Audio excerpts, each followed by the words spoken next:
She woke up gasping, her heart pounding against her ribs like it wanted to escape. The dream had felt so real. Too real. In it, she carried a child that didn't exist, loved by a man who barely knew her name. Livia Harper was 21, untouched, and terrified. So she did what anyone would do. She reached for her phone and sent a voice message to her best friend. But in the chaos of shame and confusion, she tapped the wrong name. And when she saw those 2 blue check marks appear, she realized her life would never be the same, because the man who just heard her deepest, most forbidden secret wasn't her friend. It was her boss, the CEO, the man from her dream. If this story already has you curious, leave your like, subscribe to the channel, and tell me in the comments, where are you listening to this from? Your support is what keeps these stories alive. Now, let's see what happened next. The alarm hadn't gone off yet, but Livia Harper was already awake. Her chest rose and fell in shallow, uneven breaths, her skin damp with sweat that had nothing to do with the temperature of her small Brooklyn apartment. The dream still clung to her like a second skin, vivid, impossible, and terrifyingly intimate. In it, she had been pregnant. Not just pregnant, but glowing with it, her hand resting on a rounded belly that didn't belong to her waking life. And standing beside her, his hand covering hers, had been him, Julian Parker, her boss, the man whose emails she organized, whose coffee she sometimes fetched, whose presence in a room made everyone stand a little straighter. In the dream, he had looked at her the way no one ever had, like she mattered, like she was seen, like she was loved. Livia sat up abruptly, pushing her tangled hair away from her face. The morning light filtering through her thin curtains felt too bright, too accusing. She was 21 years old, a financial assistant at Parker & Cover's Construction, one of the most powerful development firms in New York City. She lived paycheck to paycheck, ate ramen more nights than she cared to admit, and she was, God, this was the part that made her want to disappear into the mattress. She was still a virgin. The dream made no sense. It was absurd, offensive even. Julian Parker was 34, a man who wore suits that cost more than her monthly rent, who commanded boardrooms full of older, wealthier men with nothing but his voice. He probably didn't even know her middle name. And yet, her subconscious had decided to plant her in his arms, in his life, carrying his child. She felt sick. Her phone sat on the nightstand, its screen dark and innocent. Livia stared at it for a long moment, then reached for it with trembling hands. She needed to tell someone. She needed to say it out loud, so it would stop eating her alive. Sophie, her best friend since high school, the only person who knew how heavy the weight of Livia's life really was. Sophie would laugh, maybe, or say something crude and comforting that would make this whole thing feel less catastrophic. Livia opened WhatsApp and found Sophie's name. She pressed the microphone icon and started talking, her voice low and rushed, barely more than a whisper in the pre-dawn silence of her room. Soph, I need to tell you something insane. I had this dream, okay? And I know it's stupid, I know, but I can't stop thinking about it. I dreamed I was pregnant, with Julian's baby, my boss, Sophie, the CEO. I was standing there with this whole belly, and he was holding my hand and looking at me like I was, I don't know, like I was everything. And the worst part, the absolute worst part, is that it felt good, it felt right. What is wrong with me? I've never even been with anyone. This is so messed up. I think I'm losing my mind. Please tell me I'm not a terrible person. Please tell me this doesn't mean anything. Her thumb hovered over the send button. She hesitated. Then, in a burst of desperate need to be heard, to be reassured, she pressed it. The audio whooshed away into the digital void.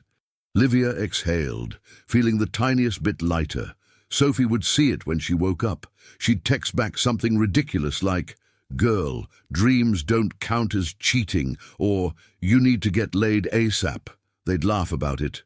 It would be fine. She set the phone down and stood up, padding across the cold floor to her tiny bathroom. The face that looked back at her from the mirror was pale, her dark eyes too wide, her brown hair a mess. She splashed water on her face, brushed her teeth, tried to shake off the lingering tendrils of the dream.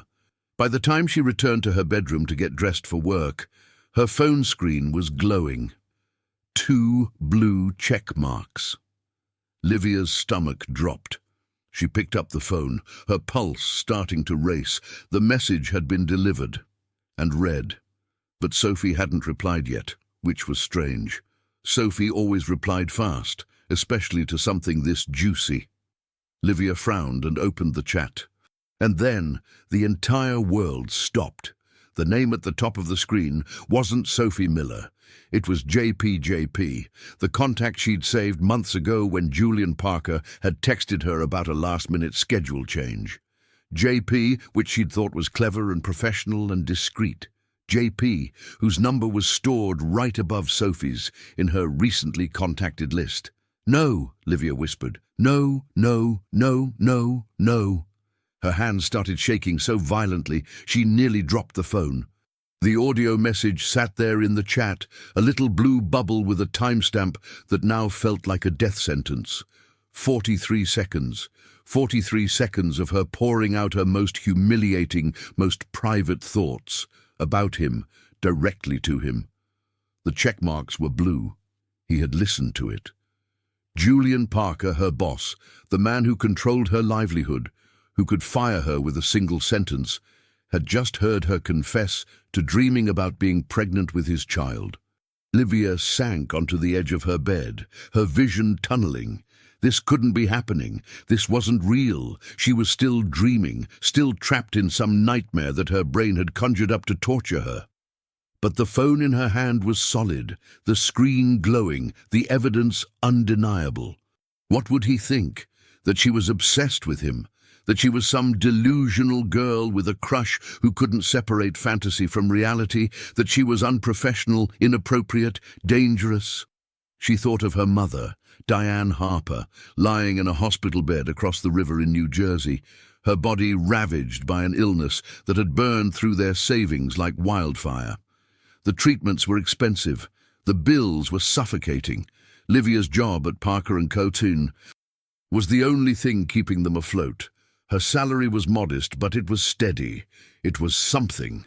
Without it, they had nothing. And now, because of one stupid, careless mistake, she was going to lose it all. Her phone buzzed. A new message from JP. Livia's breath caught. Her finger trembled as she opened it. "My office, 9 a.m. That was all. 4 words. No context, no tone, no hint of what was coming. Just a summons, a command. She looked at the time. It was 6:47 in the morning. She had 2 hours and 13 minutes until her life officially ended. Livia didn't cry. She didn't scream. She just sat there, staring at the message, wondering if there was any possible way she could explain this, wondering if she should even try, wondering if she should just quit now, save herself the humiliation of being fired in person. But then she thought of her mother's voice, weak and loving, telling her last week that everything would be okay, that they'd find a way, that Livia was strong enough to carry them both. No, she wouldn't quit. She would walk into that office, face whatever came, and if she had to beg for her job, she would. Dignity was a luxury she couldn't afford. Livia stood, her legs unsteady, and began to get ready for work. She chose her most conservative blouse, her most professional skirt. She pulled her hair back into a neat bun. She applied just enough makeup to hide how little she'd slept. In the mirror, she looked composed, calm, like someone who had her life together. It was the best lie she'd told all morning. By the time she stepped onto the crowded subway, her phone clutched in her hand like a lifeline. Livia Harper had made a decision. She would apologize. She would explain. She would do whatever it took to keep her job. And if Julian Parker wanted to humiliate her, if he wanted to make her feel small, she would endure it. Because losing this job didn't just mean losing a paycheck. It meant losing everything. The subway ride to Midtown Manhattan felt longer than usual. Livia stood pressed against the door, one hand gripping the pole, the other clutching her phone like it might somehow offer her an escape route that didn't exist. Around her, the morning commuters swayed with the rhythm of the train, faces buried in phones, eyes glazed with exhaustion, everyone moving through their routines like automatons. She wondered if any of them had ever ruined their entire life before 7 a.m. The fluorescent lights overhead flickered as the train screeched around a curve. Livia closed her eyes, but that only made it worse. Behind her eyelids, she could see Julian Parker's face. Sharp jawline, steel grey eyes, the kind of controlled expression that gave nothing away. She'd worked for him for 8 months now, and in all that time, she'd maybe had 5 direct conversations with him. Most of her interactions were with his executive assistant, a severe woman named Patricia, who treated Livia like she was perpetually one mistake away from irrelevance. But now, Julian himself wanted to see her, in his office, because she'd sent him an audio message confessing to a dream about carrying his child. Livia's stomach lurched, and it had nothing to do with the train's movement. When she emerged from the subway station at 42nd Street, the city was already fully awake. Yellow cabs honked in gridlock, street vendors called out their offerings, tourists clustered on corners with maps and confused expressions. The Parker & Co. building rose 43 stories above it all, a gleaming tower of glass and steel that reflected the morning sun like a monument to success. Livia had been in awe of it once. Now it just looked like a very tall guillotine. She stopped at a coffee cart on the corner, not because she wanted coffee, but because she needed an extra 3 minutes before walking through those doors. The vendor, a middle-aged man with kind eyes and calloused hands, smiled at her. "Regular?" he asked, already reaching for a cup. "Just black," Livia said, her voice hoarse. "Strong." He poured, handed it over, and when she paid, their fingers brushed. "Rough morning?" he asked. She almost laughed. "You have no idea."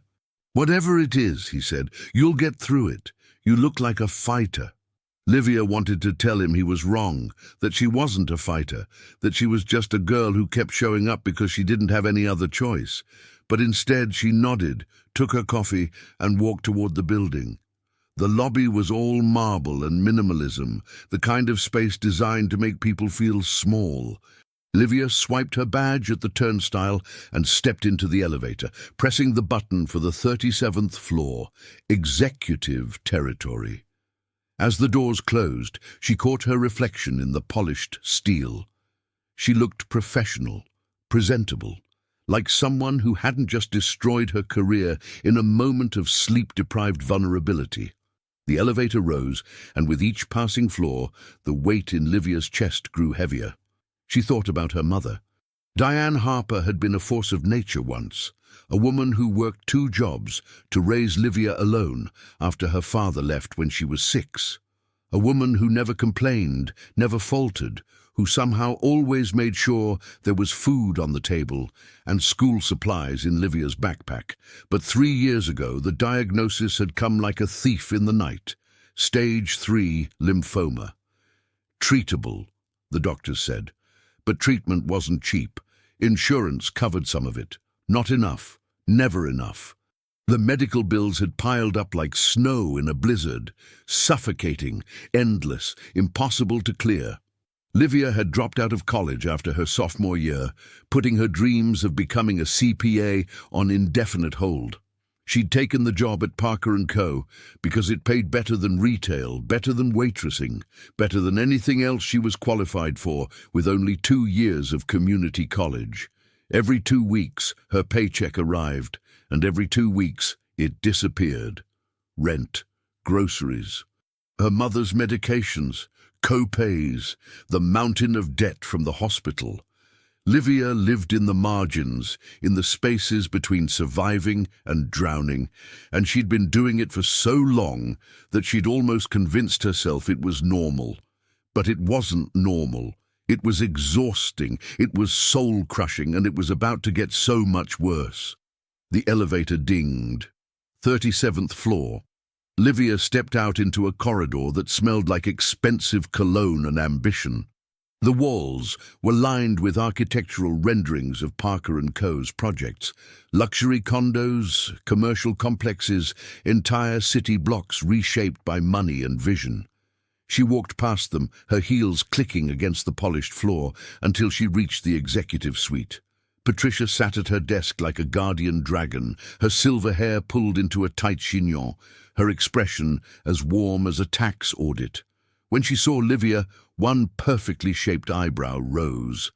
"Miss Harper," she said, her voice clipped, "you're early." "Mr. Parker asked to see me at 9, Livia replied, her throat dry despite the coffee. Patricia glanced at her computer screen, then back at Livia. "He's aware. Wait here." Livia sat in one of the leather chairs arranged near the window. From this height, the city looked like a toy, all miniature cars and ant-sized people. She wondered what it felt like to command a view like this every day, to look down at the world and know you owned a piece of it. Her phone buzzed. A text from Sophie. "Babe, where are you? I need to hear about this mystery dream ASAP." Livia's blood turned to ice.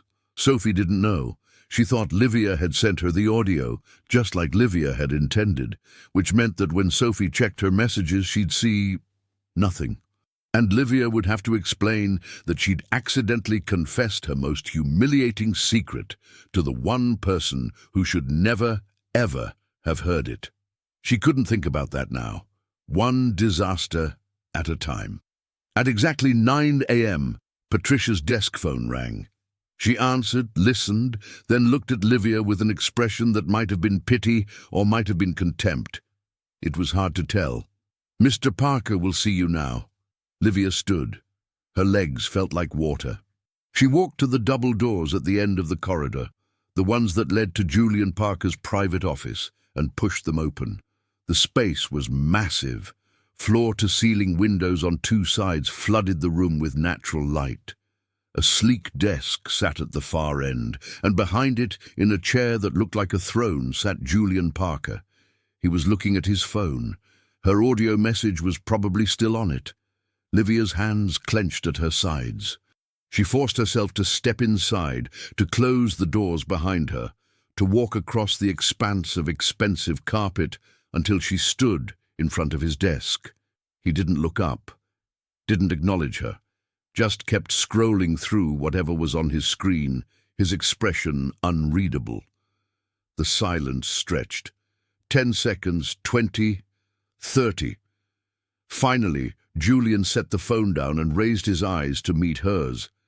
And Livia realized, with a sick jolt of clarity, that she had never truly looked at him before. Not like this. Not when his full attention was focused on her like a spotlight, examining, assessing, stripping away every layer of pretense until she felt utterly, terrifyingly exposed. "Miss Harper," he said, his voice low and even. "Sit down." It wasn't a request. Livia sat. Livia had never been afraid of silence before. She'd grown up with it. Long nights in an empty apartment while her mother worked double shifts, quiet hospital rooms where machines beeped softly and nurses spoke in hushed tones. Silence had been a companion, sometimes uncomfortable, but never threatening. This silence was different. Julian Parker didn't speak. He simply looked at her, his grey eyes moving across her face with the precision of someone reading a contract, searching for loopholes, measuring risk. His hands were folded on the desk in front of him, fingers interlaced, perfectly still. Everything about him radiated control. The crisp lines of his navy suit, the way his dark hair was styled just so, the absence of any nervous gesture or tell. Livia, by contrast, felt like she was vibrating out of her skin. Her heart hammered against her ribs. Her palms were damp. She wanted to apologize, to explain, to grovel if necessary, but something in his stillness kept her frozen. It was like standing in front of a judge waiting for a verdict, knowing that any word she spoke might only make things worse. Finally, after what felt like an eternity, but was probably only 30 seconds. Julian leaned back in his chair. The leather creaked softly. He tilted his head slightly, studying her with an expression that gave away nothing. "I received an interesting message from you this morning," he said. Livia's stomach plummeted. Her mouth opened, but no sound came out. She tried again. "Mr. Parker, He held up one hand, a gesture so subtle and yet so commanding that she fell silent immediately. "Let me finish," he said, his tone still even, still maddeningly calm. "You sent me a 43-second audio message at 6:52 a.m.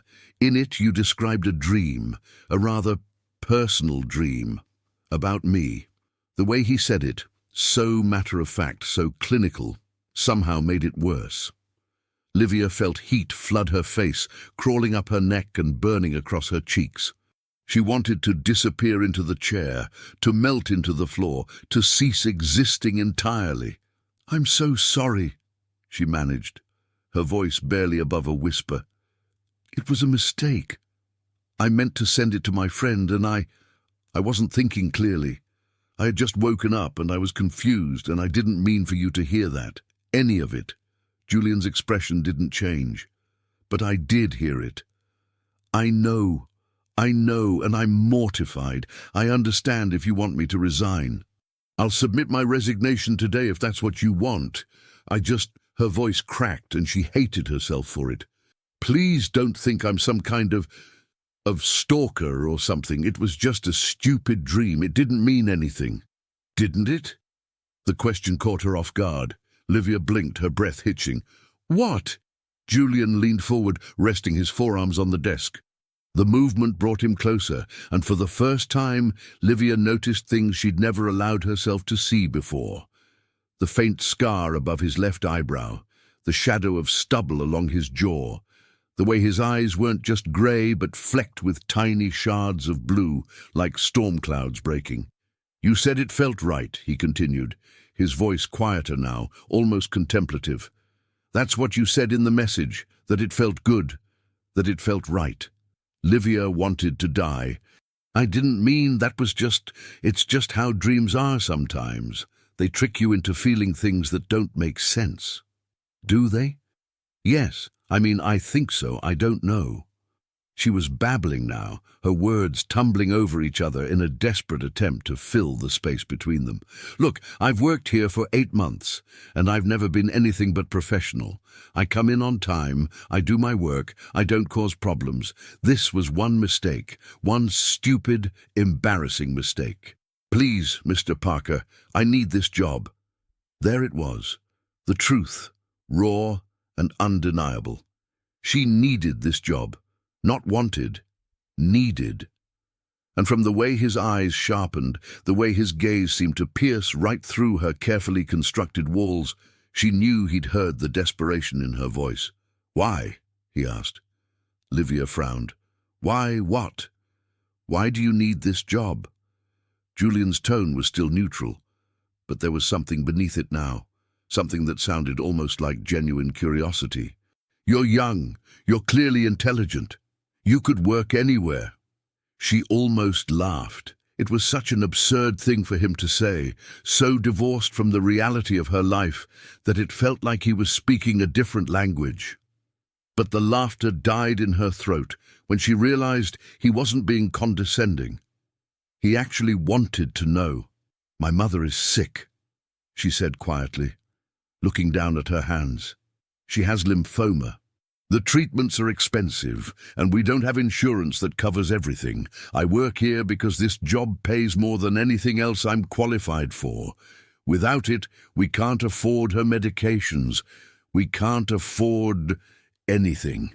The silence returned, but it felt different now. Less like a weapon, and more like a space where something unspoken was shifting, rearranging itself. When Livia finally forced herself to look up, Julian was watching her with an expression she couldn't read.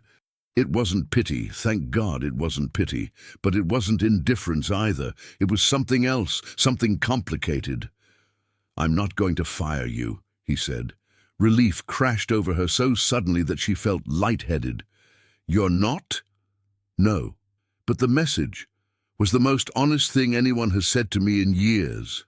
Livia stared at him, not understanding. What do you mean? Julian stood, moving around the desk with a fluidity that seemed at odds with his earlier stillness. He walked to the windows, his back to her, his hands sliding into his pockets. From this angle, silhouetted against the morning light, he looked less like a CEO and more like a man carrying a weight no one else could see. "Do you know what it's like," he said, his voice softer now, almost distant, "to have people lie to you constantly, to smile and nod and tell you exactly what they think you want to hear, all while calculating how they can use you?" Livia didn't answer. She didn't think he was really asking her. "Everyone wants something," Julian continued. "Money, connections, access. They see the title, the company, the power, and they decide who I am before I even open my mouth. And maybe that's fair. Maybe I've earned that. But it gets exhausting, Miss Harper. It gets very, very exhausting." He turned to face her, and the look in his eyes was so raw, so unexpectedly vulnerable, that Livia forgot to breathe. "And then I wake up this morning," he said, "and I hear you, terrified, embarrassed, completely unfiltered, telling your friend about a dream where I wasn't a CEO or a Parker or a means to an end. I was just a man. Someone who made you feel safe enough to imagine a life with." Livia's heart was pounding for an entirely different reason now. "Mr. Parker." "Julian," he corrected. "If we're going to talk about dreams where you're pregnant with my child, I think we can skip the formalities."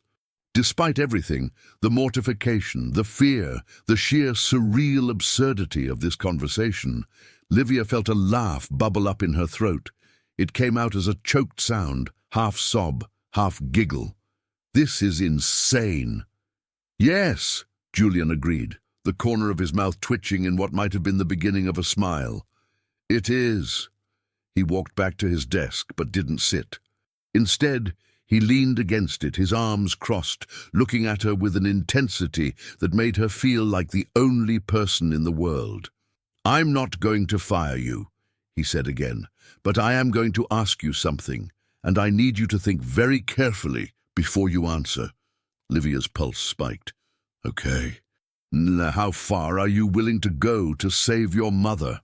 The question hung in the air between them, heavy with implications she couldn't yet see, but could feel hovering just out of reach, like a storm gathering on the horizon. "I don't understand," she whispered. Julian's eyes held hers. "You will." Julian Parker had learned early in life that power was not inherited. It was seized, protected, and defended with ruthless precision. His grandfather, the late William Parker, had built Parker & Cummer. From nothing, turning a modest construction company into a real estate empire that reshaped New York's skyline. William had been a force of nature, a man who believed that weakness was a choice and sentiment was a liability. He had also been deeply, inflexibly traditional. Julian remembered the conversations they'd had in the old man's study, surrounded by leather-bound books and the smell of cigar smoke. Conversations about legacy, about family, about what it meant to carry the Parker name. William had made his expectations clear.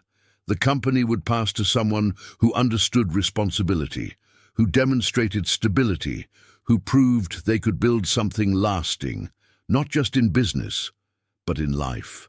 "A man without a family is a man without roots," William had said more than once, his weathered hands wrapped around a glass of scotch.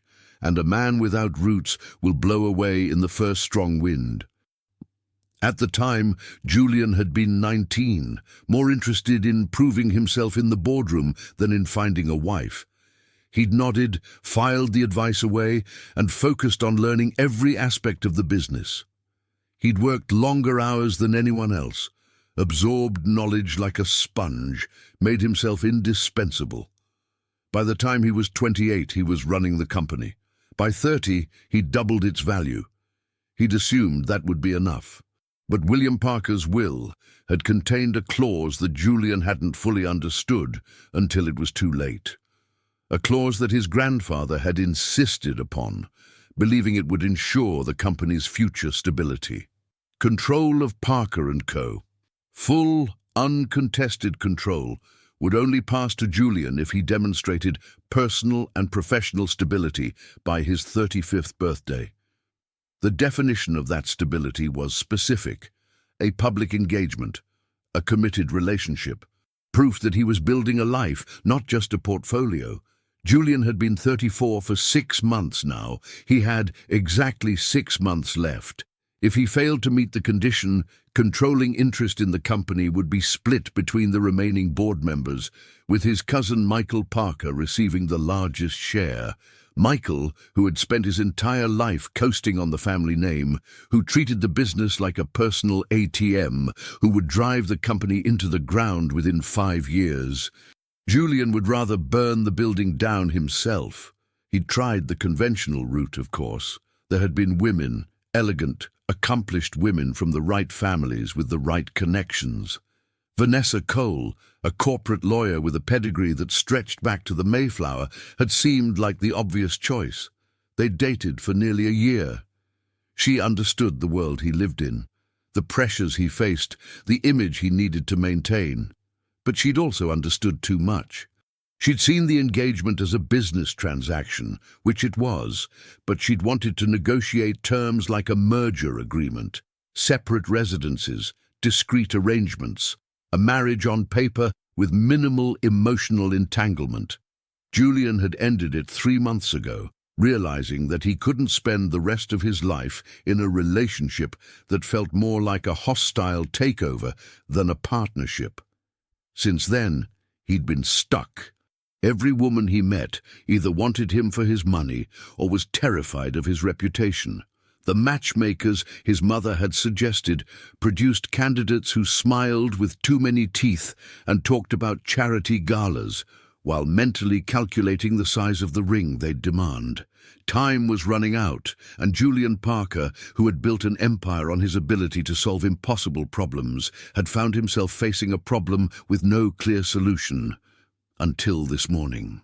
He looked at Livia Harper, sitting across from him in a chair that was probably worth more than her monthly rent, her eyes wide with confusion and lingering fear.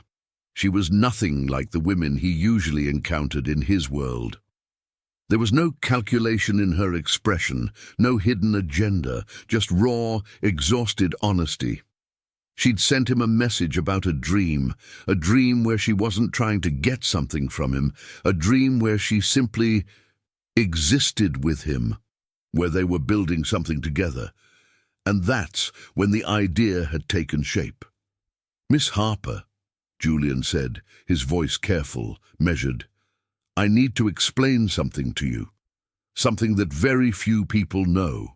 Livia shifted in her chair, her hands clasped tightly in her lap. "Okay." He moved to the window again, not because he needed to, but because it was easier to say this while looking at the city than at her face. "My grandfather's will contains a stipulation. In order to maintain full control of Parker & Co., I must be publicly engaged before I turn 35. He heard her sharp intake of breath but didn't turn around. "If I fail to meet that condition," he continued, "control of the company will be divided among the board. The largest share will go to my cousin Michael. Michael is—" Julian paused, choosing his words carefully. "He's not capable of running this company. He's reckless, entitled, and fundamentally uninterested in anything beyond his own pleasure.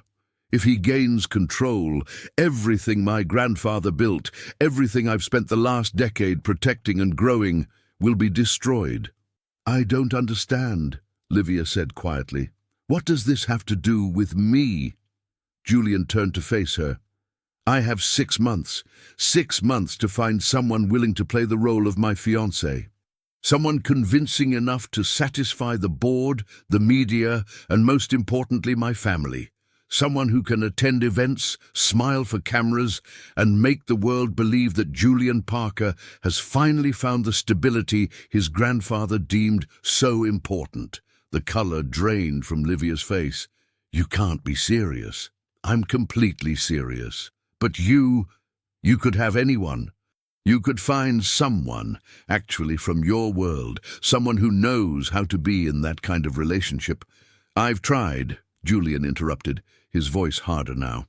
Every woman I've met either wants to leverage our relationship for social capital or is more interested in the prenuptial agreement than the actual engagement.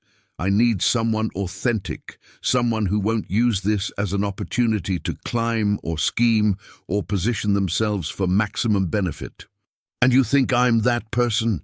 Livia's voice rose slightly, edged with something between disbelief and panic. You think I can pretend to be engaged to you? I don't know anything about your world. I'd be exposed in 5 minutes. You'd be trained, Julian countered. You'd have access to the best stylists, coaches, consultants, everything you need to navigate this successfully. Why? The question came out sharp, almost angry. Why me specifically? Because I sent you an embarrassing voice message? Because you think I'm desperate enough to say yes? Julian flinched. It was subtle, barely visible, but Livia saw it, and that tiny crack in his armor told her more than any of his carefully chosen words. He walked back to his desk and opened a drawer, pulling out a folder. He set it in front of her and gestured for her to open it. Livia hesitated, then reached forward and flipped it open. Inside were medical bills. Hundreds of thousands of dollars in medical bills, all bearing her mother's name. Hospital statements, outstanding balances, collection notices. She looked up at him, her eyes filling with tears she refused to let fall. How do you have these? I have resources, Julian said simply. When you mentioned your mother's illness, I had someone pull the records. I wanted to understand the scope of what you're dealing with. That's a violation of privacy. It's information that's already in the public record, he said, not unkindly. I didn't hack anything, Miss Harper. I simply looked. Livia stared at the papers, her hands trembling. The numbers swam before her eyes.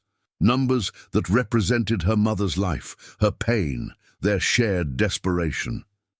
Here's what I'm proposing, Julian said, his voice softer now. You agree to a 6-month engagement. We appear together at events. We convince my family and the board that this is real. And when my birthday passes and control of the company is secured, we end it quietly. A mutual decision, amicable, no drama. And in exchange, I pay off every single one of those bills. I ensure your mother receives the best treatment available, at the best facilities, with the best doctors. I remove the financial burden that's been crushing you, completely. Livia's breath caught in her chest. She looked up at him, searching his face for the catch, for the hidden cruelty, for the trap she knew had to be there somewhere. But all she saw was a man who looked as trapped as she felt. You're asking me to sell myself, she whispered. I'm asking you to play a role, Julian corrected. For 6 months, that's all. That's not all. That's my life, my reputation, your mother's life, Julian said quietly. Isn't that worth more? The words hit her like a physical blow. Livia closed her eyes, her mind spinning. This was insane. This was beyond insane. This was the kind of thing that happened in movies, in books, not in real life, not to people like her. But the bills in front of her were real. The debt was real. Her mother's suffering was real. And Julian Parker was offering her a way out. I need time, she said, her voice barely audible. I need to think about this. Julian nodded. You have until tomorrow morning. But Miss Harper. He waited until she met his eyes. Understand that this offer is time-sensitive. I'm not a patient man, and I don't have the luxury of waiting for you to be comfortable with the idea. I need an answer. Yes or no? Livia stood on shaking legs, clutching her bag like a lifeline. She turned toward the door, then stopped. If I say yes, she asked without looking back, what happens to me when it's over? Julian's answer was immediate, unflinching. You walk away with enough money to start over, anywhere you want, any life you choose. And if I say no? There was a long pause. Then you go back to your desk, And we never speak of this again." Livia nodded slowly and walked to the door. Her hand was on the handle when she heard him speak one last time. "For what it's worth," Julian said, "I meant what I said earlier. Your message was honest. In my world, honesty is rarer than you might think. That's why I'm asking you." She didn't trust herself to respond. She just opened the door and walked out, leaving Julian Parker standing alone in his tower, surrounded by everything he'd built and nothing he actually wanted. Livia didn't remember the elevator ride back down to her floor. She didn't remember walking to her cubicle, or sitting down at her desk, or staring at her computer screen for what must have been 20 minutes without moving. Her body went through the motions on autopilot, while her mind spiraled in 100 different directions at once. 6 months. Play a role. Save her mother. Walk away. It sounded so simple when Julian said it. Clinical, transactional, a problem with a clear solution, an equation that balanced perfectly on paper. But Livia wasn't a number on a spreadsheet. She was a person. A person who'd never been in a relationship, never been kissed, never even been on more than 3 dates with the same person. And Julian Parker was asking her to pretend to be his fiancée in front of the entire world. Her phone buzzed. Sophie again. "Okay, now I'm worried. You always text back. Are you okay?" Livia stared at the message, then typed and deleted 3 different responses before finally settling on, "Long day. Talk tonight?" The reply came instantly. "You better. Love you, babe." Love, such a simple word, such an impossible concept to fake, but people did it all the time, didn't they? Arranged marriages existed, marriages of convenience, relationships built on practicality rather than passion. Maybe this wasn't so different. Maybe it was just modern, evolved. A contract between 2 people who both needed something and were willing to trade for it. Except Julian Parker wasn't offering her a business partnership. He was offering her a lifeline. And lifelines, Livia knew from experience, always came with strings attached. The day crawled by in a fog. Livia responded to emails without reading them, attended a meeting where she didn't hear a single word, ate lunch at her desk without tasting it. Her co-workers asked if she was feeling okay. She smiled and said she was just tired. They nodded and moved on, because in New York City, everyone was always tired. At 4:47 p.m., her desk phone rang. Patricia's crisp voice came through the receiver. "Miss Harper, Mr. Parker would like to see you in conference room B immediately." Livia's stomach lurched. "Now? Is there an issue with your hearing, Miss Harper? Immediately means immediately." The line went dead. Livia stood, smoothed down her skirt, and walked on unsteady legs toward the conference rooms on the 39th floor. Conference room B was smaller than the others, more intimate, the kind of space used for private negotiations, confidential meetings, conversations that needed to happen away from prying eyes and recording devices. Julian was already there when she arrived. He stood by the window, his jacket off, his shirt sleeves rolled up to his elbows. It was the most casual she'd ever seen him, and something about it made him seem more real, more human, more dangerous. "Close the door," he said without turning around. She did. "I thought you said I had until tomorrow morning," Livia said, trying to keep her voice steady. "I did." Julian turned to face her. "But I realized I left something out of my explanation. Something important." He gestured to the table. On it sat a single sheet of paper and a pen. "I don't believe in half measures, Miss Harper. If you're going to do this, we need to establish clear parameters, expectations, boundaries." He picked up the paper and held it out to her. "This is a preliminary agreement, not the final contract. That would be drawn up by lawyers if you agree, but this outlines the basic terms." Livia took the paper with trembling hands and began to read. "Terms of arrangement duration. 6 months from date of agreement, concluding no later than Julian Parker's 35th birthday, June 18th. Public obligations. Minimum 12 public appearances as a couple, galas, charity events, family functions, social media presence as agreed upon by both parties, appropriate physical affection in public settings, hand-holding, brief kisses, embracing. Maintain consistent narrative regarding relationship origin and development, financial compensation, immediate payment of all outstanding medical debts related to Diane Harper, Esther. $347,000. Monthly stipend of $10,000 for personal expenses and wardrobe.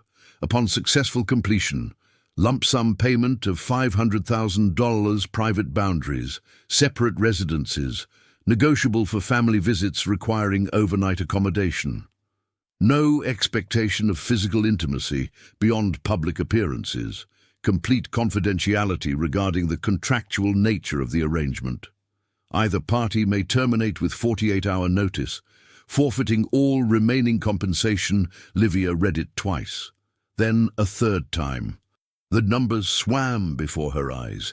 $347,000, $10,000 a month, $500,000 at the end. It was more money than she'd see in 10 years, maybe 20. It was her mother's life. This is...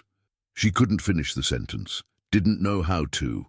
Fair, Julian supplied, given what I'm asking of you. Fair?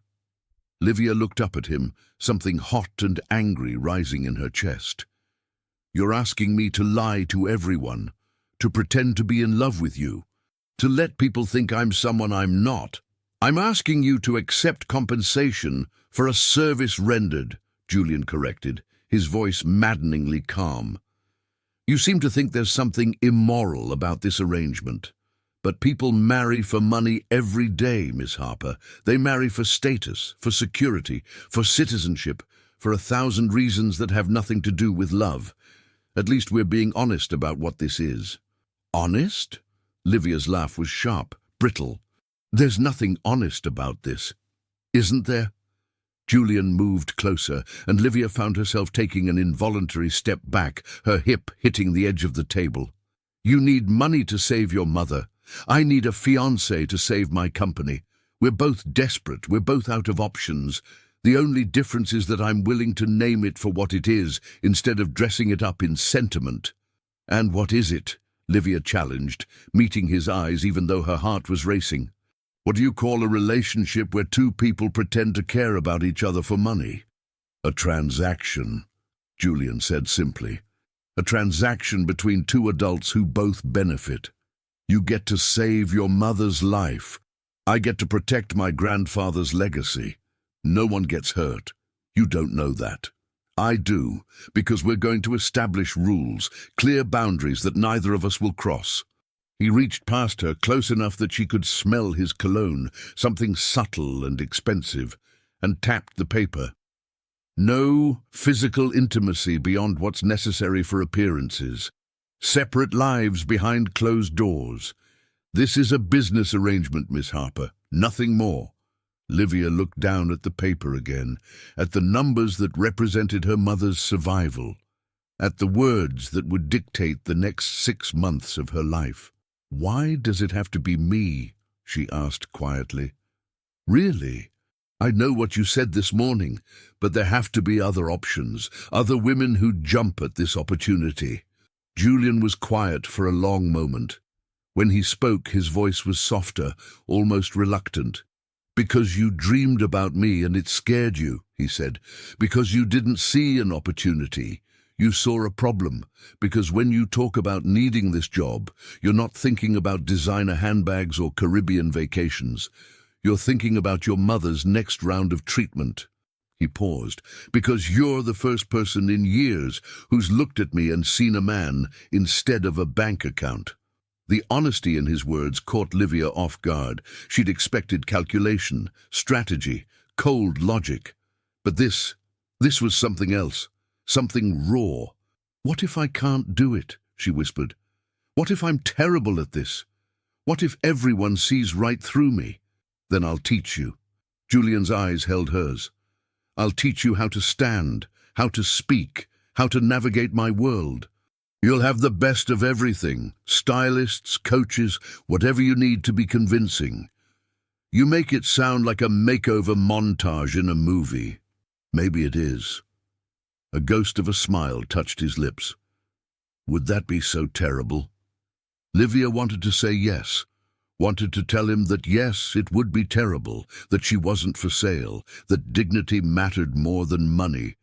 But then she thought of her mother's voice on the phone last week, tired and thin, saying, "Don't worry about me, baby. I'll be fine." Her mother, who'd never been fine a day in her life, but kept pretending for Livia's sake. Her mother, who was slowly dying because they couldn't afford to save her. "If I do this," Livia said slowly, carefully, "I need something added to the contract." Julian raised an eyebrow. "I'm listening. My mother can never know this is fake, ever. If she asks, you tell her we met at work, we fell in love, everything is real. And when it ends, you tell her it didn't work out, but we both tried." Her voice hardened. "My mother believes in love. She believes in happy endings. I won't let you take that away from her, not for any amount of money." Something shifted in Julian's expression, something that looked almost like respect. "Agreed," he said. "Anything else?" Livia thought for a moment. "I keep my job, my real job. I don't want special treatment or people thinking I slept my way into a promotion. I do my work and I do it well, just like before." "Also agreed, though you'll need time off for events and appearances." "Then I'll work late. I'll work weekends." She crossed her arms. "I'm not a charity case, Mr. Parker. If you're paying me, it's because I'm providing a service, but I still need to feel like I earn my place here." Julian nodded slowly.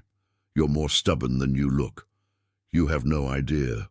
They stood there, 2 feet apart, the paper between them like a bridge across an impossible divide.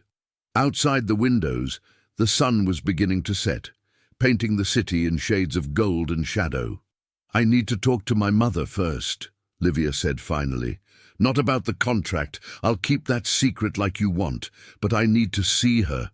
I need to look her in the eye and know this is the right choice." "That's fair.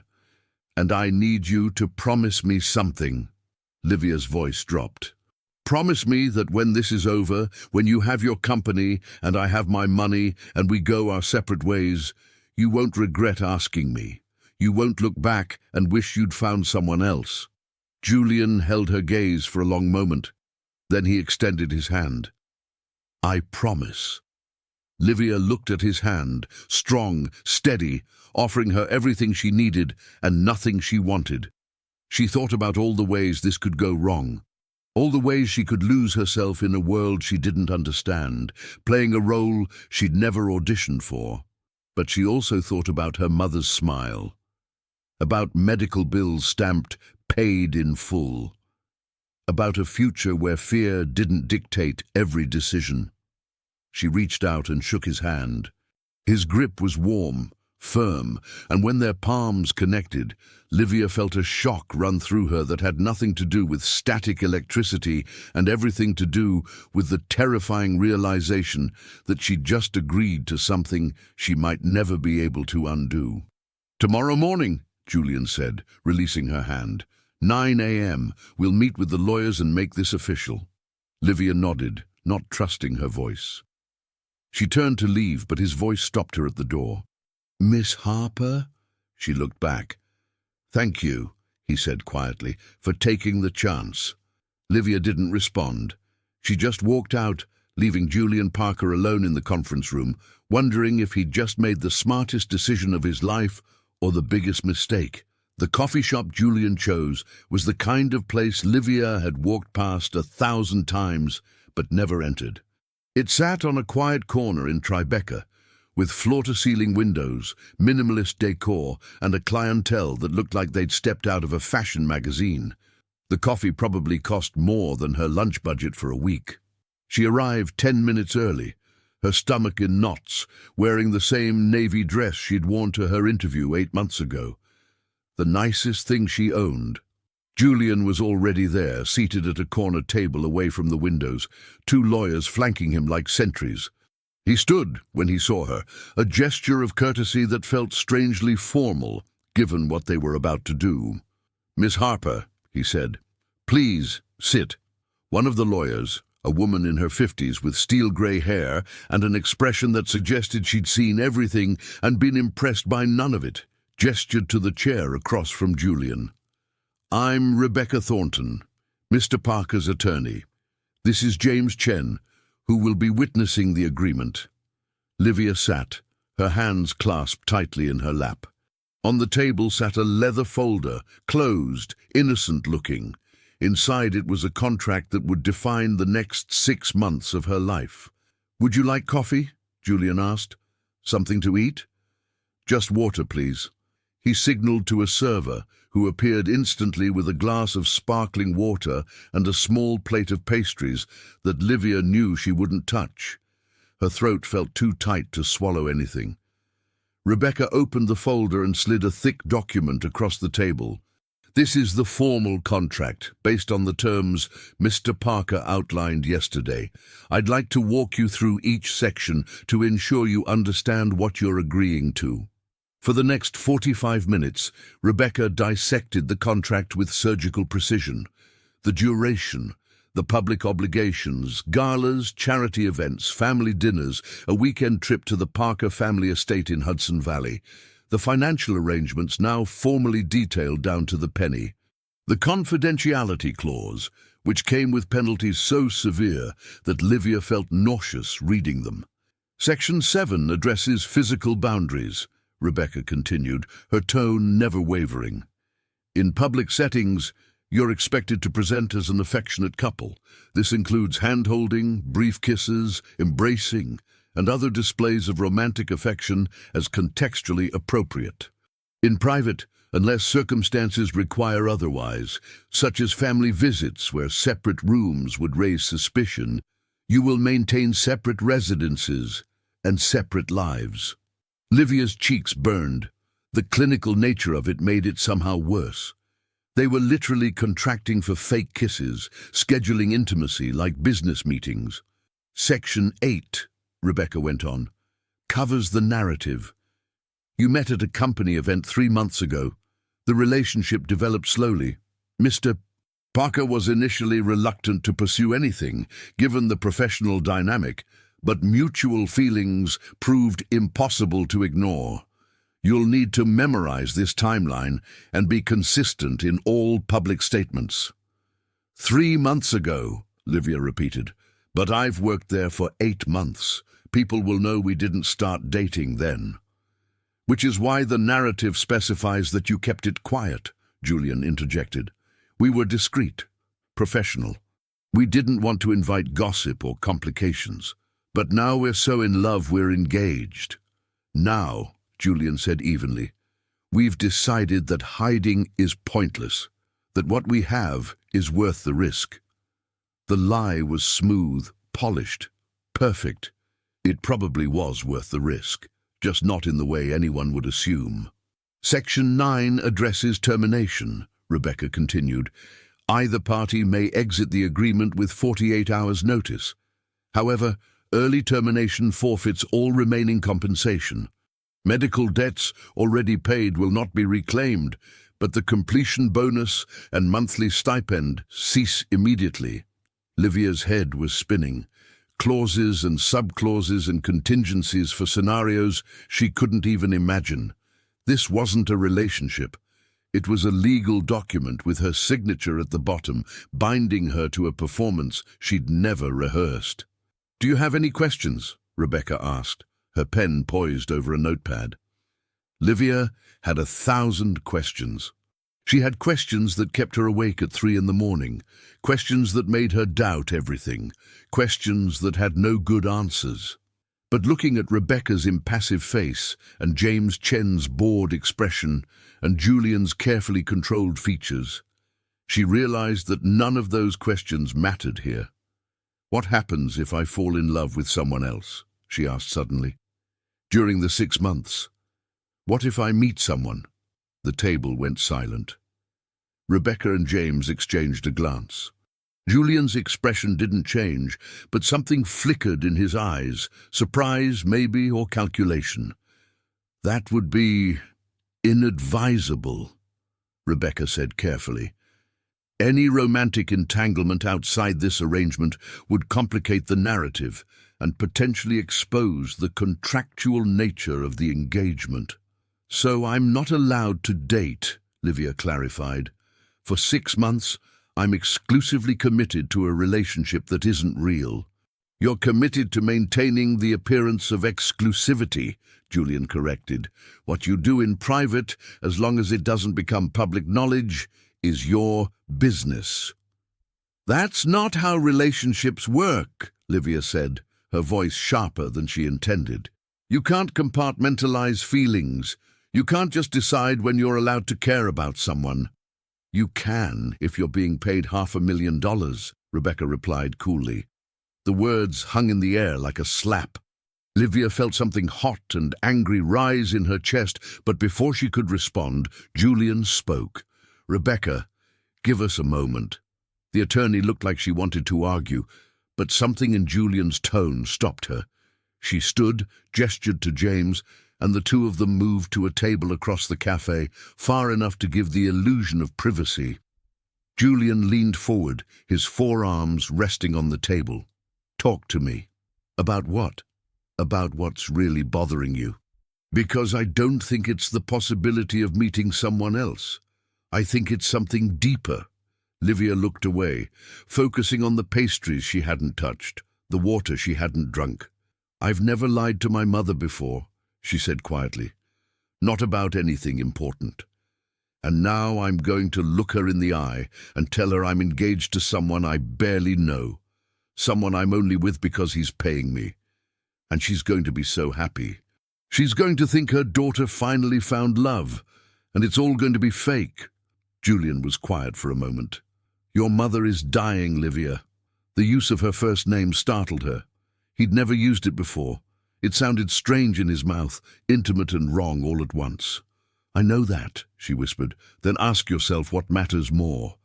Her knowing the truth about a 6-month arrangement, or her having 6 more months, maybe more, because you made a choice that saved her life. It's not that simple." "It is exactly that simple." Julian's voice was firm but not unkind. "You can be honest and watch her die, or you can lie and give her a chance. That's the choice. Everything else is just noise." Livia's eyes burned, but she refused to cry. Not here. Not in front of lawyers and strangers, and a man who was offering her everything except the one thing she actually wanted. A reason to believe this was right. "I visited her last night," she said, her voice barely audible. "At the hospital. I told her I had news, but I wanted to wait until she was feeling better. She held my hand and said—" Livia's breath hitched. "She said she'd been praying for something good, that she knew God wouldn't let me carry this burden alone." Julian's expression softened almost imperceptibly. "Then don't make her prayer meaningless."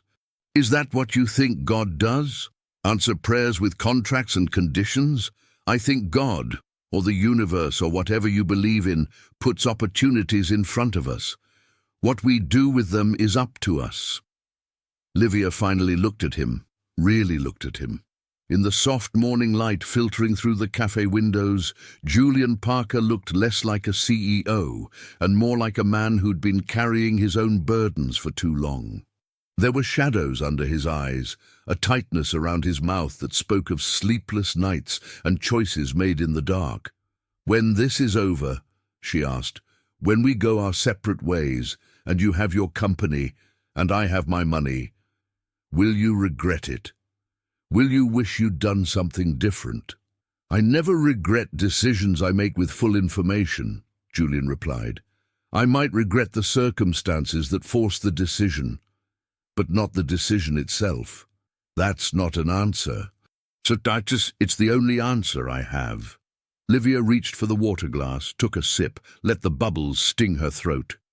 She thought about her mother's face when she'd tell her about the engagement, the joy that would light her eyes, the relief that her daughter wouldn't be alone. She thought about walking away, going back to her desk, her cubicle, her crushing debt and impossible choices. She thought about the dream that had started all of this, standing beside Julian Parker, carrying a child that didn't exist, feeling something that was either love or a very convincing simulation of it. "If I sign this," she said, "I need you to promise me one thing that's not in the contract." Julian waited. "Promise me you'll try," Livia said. "Try to make it look real. Try to make it feel real, at least when people are watching.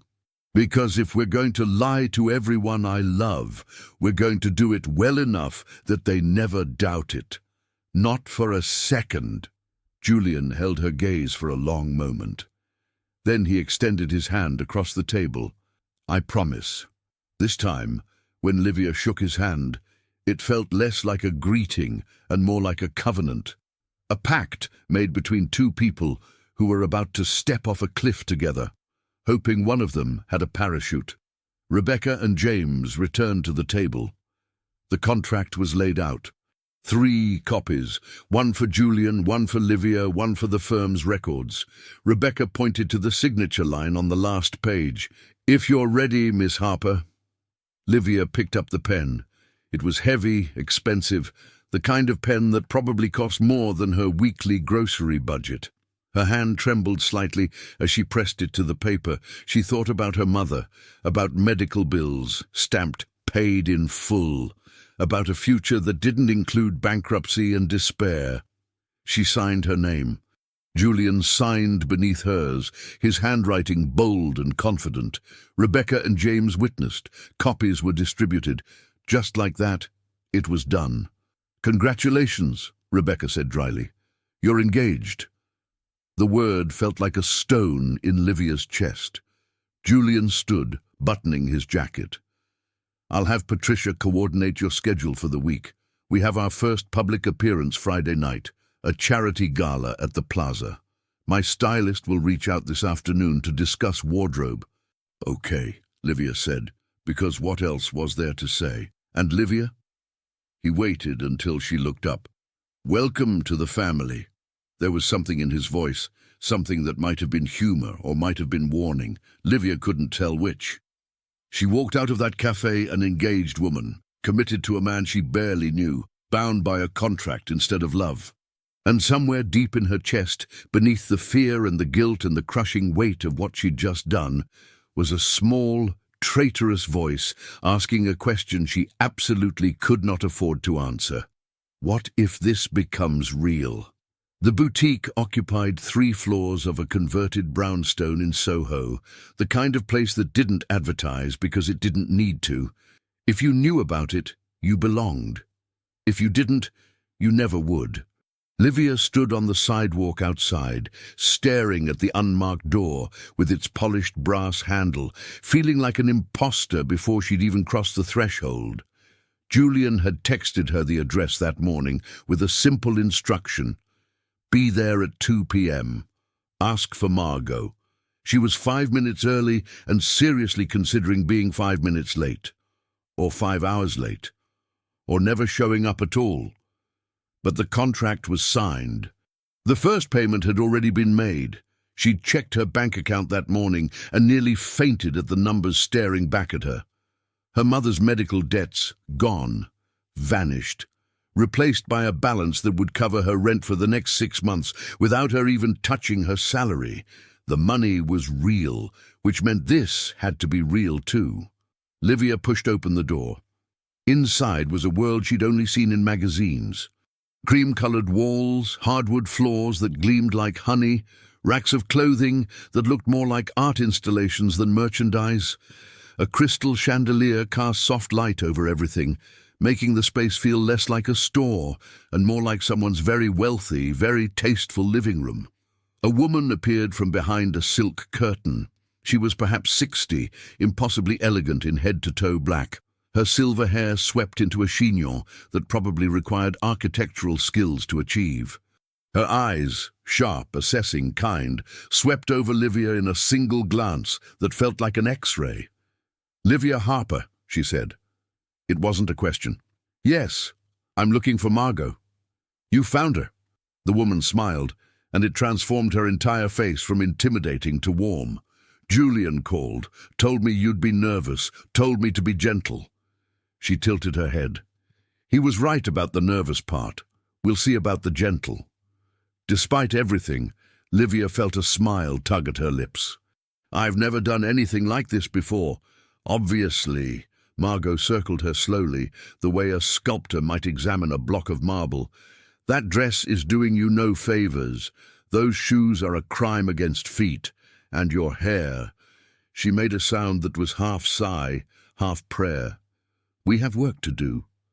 "I'm sorry, Don't apologize for not knowing what you couldn't have known," Margot interrupted. "You're lovely, darling. You just don't know it yet.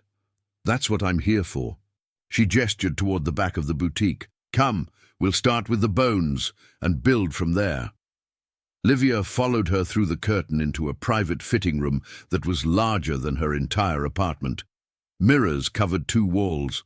A velvet sofa sat in the corner. Racks of clothing in every conceivable color and fabric lined the space, organized with the precision of a library. "Strip down to your underwear," Margot said, already pulling garments from the racks. Livia's eyes widened. "What?" "I need to see what I'm working with, bone structure, proportions, how you carry yourself." Margot glanced over her shoulder. "Don't worry, darling. I've dressed everyone from senators' wives to Hollywood starlets. Your body is not going to shock me." Slowly, feeling deeply uncomfortable, Livia undressed. She stood in her plain cotton bra and underwear, nothing matching, nothing fancy, and fought the urge to cover herself with her arms. Margot studied her with the critical eye of an artist. "You hide yourself," she observed, "in baggy clothes, in dark colors, in postures that make you smaller. Why?" "I don't know. I never thought about it." "Well, start thinking about it. Because Julian Parker doesn't date women who apologize for existing." Margot handed her a dress, midnight blue silk, that felt like water against Livia's skin. "Try this." The dress slipped over her head and settled against her body like it had been made for her. Margot zipped it up, adjusted the shoulders, then turned Livia toward the mirror. Livia barely recognized herself. The dress hugged her curves in a way that felt foreign and somehow right. The neckline was elegant without being revealing. The color made her skin glow, her dark eyes deeper. She looked sophisticated, adult, like someone who belonged in Julian Parker's world. "I can't afford this," Livia said automatically. Margot laughed. "Darling, Julian already told me to put everything on his account. Your job is to try things on and tell me if you feel like yourself." "I don't feel like myself. I feel like someone pretending to be me." "Good," Margot said firmly, "because the you that walked in here is the you that the world has been ignoring. This," she gestured to Livia's reflection, "this is the you that makes people pay attention." Over the next 2 hours, Livia tried on more clothes than she'd owned in her entire life. Evening gowns and cocktail dresses, tailored blazers and cashmere sweaters, jeans that cost more than her monthly subway pass. Margot had an eye for what worked. Not what was trendy or expensive, but what made Livia look like an enhanced version of herself rather than a costume. "The key," Margot explained as she pinned a cream-colored dress that made Livia's figure look like something from a Renaissance painting, "is to dress for the life you're living, not the life you're hiding from. You're going to be photographed, scrutinized, compared to every other woman Julian has ever been seen with, so we make sure you're incomparable." "What if I can't pull this off?" Livia asked quietly, staring at her reflection. "What if everyone sees through me?" Margot met her eyes in the mirror. "Let me tell you something about Julian Parker. I've dressed 3 of his girlfriends. They were all beautiful, all polished, all exactly the kind of women you'd expect a man like him to choose, and he looked miserable with every single one of them.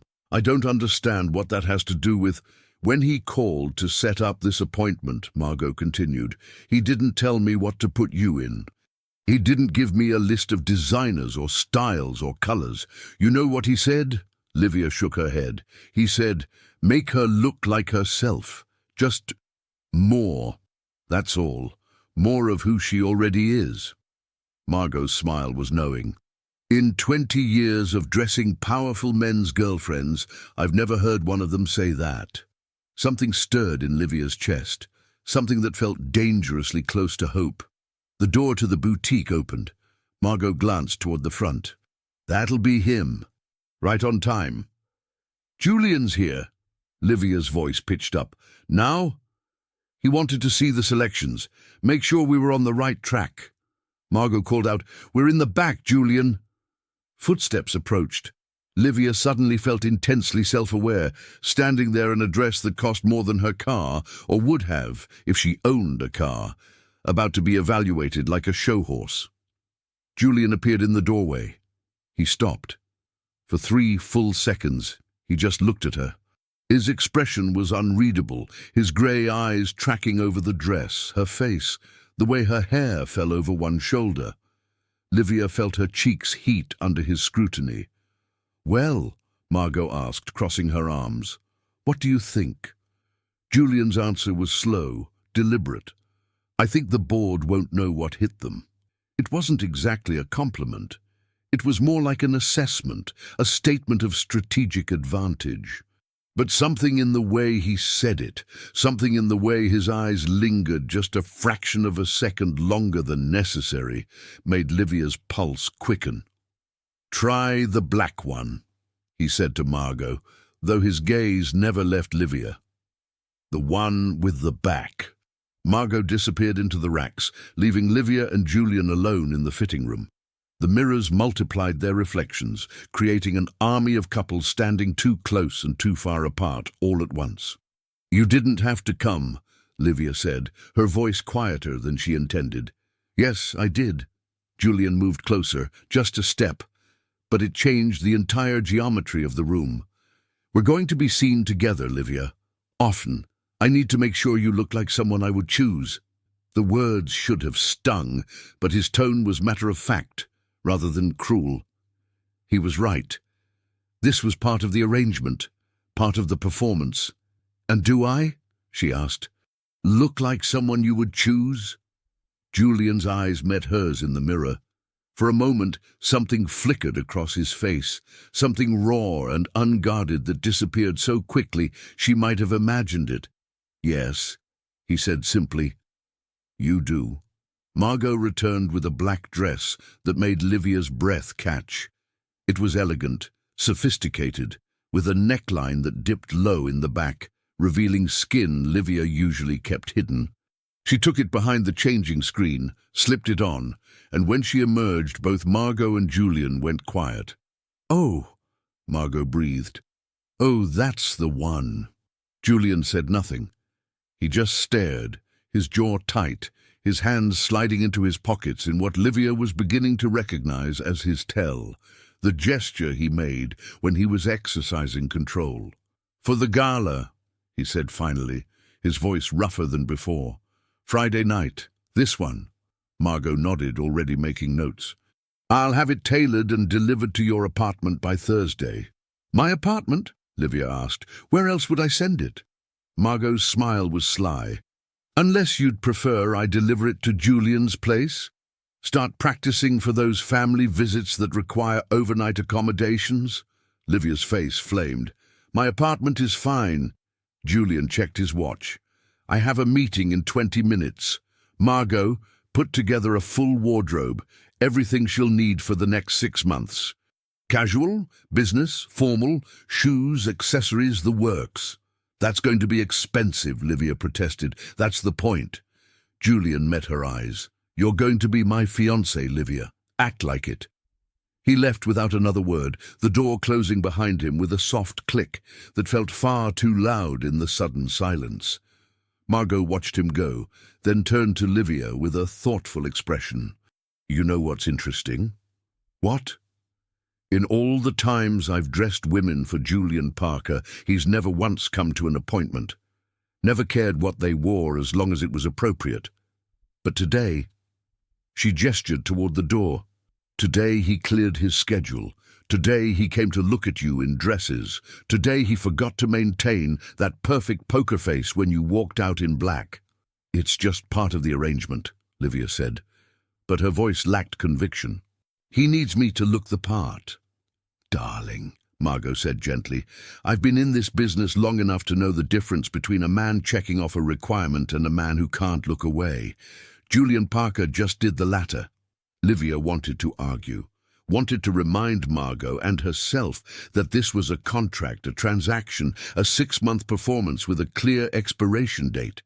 But standing there in a dress that cost more than a month's rent, remembering the way Julian's expression had shifted when he saw her, she couldn't quite make herself believe it.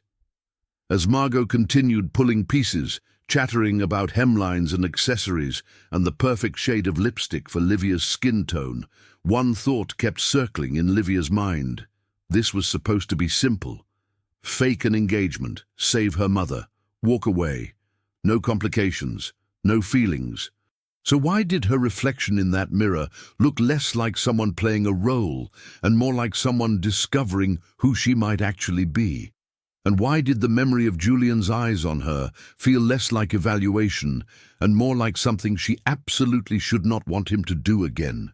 The Plaza Hotel glittered like a jewel box under the Manhattan night sky.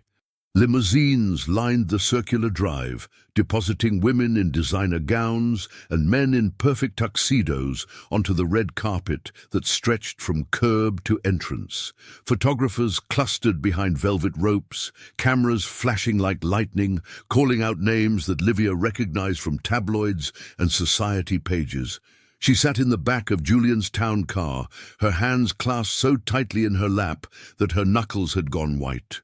The black dress that had looked so perfect in Margot's boutique now felt like armor she didn't know how to wear. Her hair had been styled by a professional, soft waves that cascaded over one shoulder, and her makeup was flawless, applied by an artist who'd made house calls feel like a military operation. She looked like she belonged here. She felt like a fraud. "Breathe," Julian said from beside her.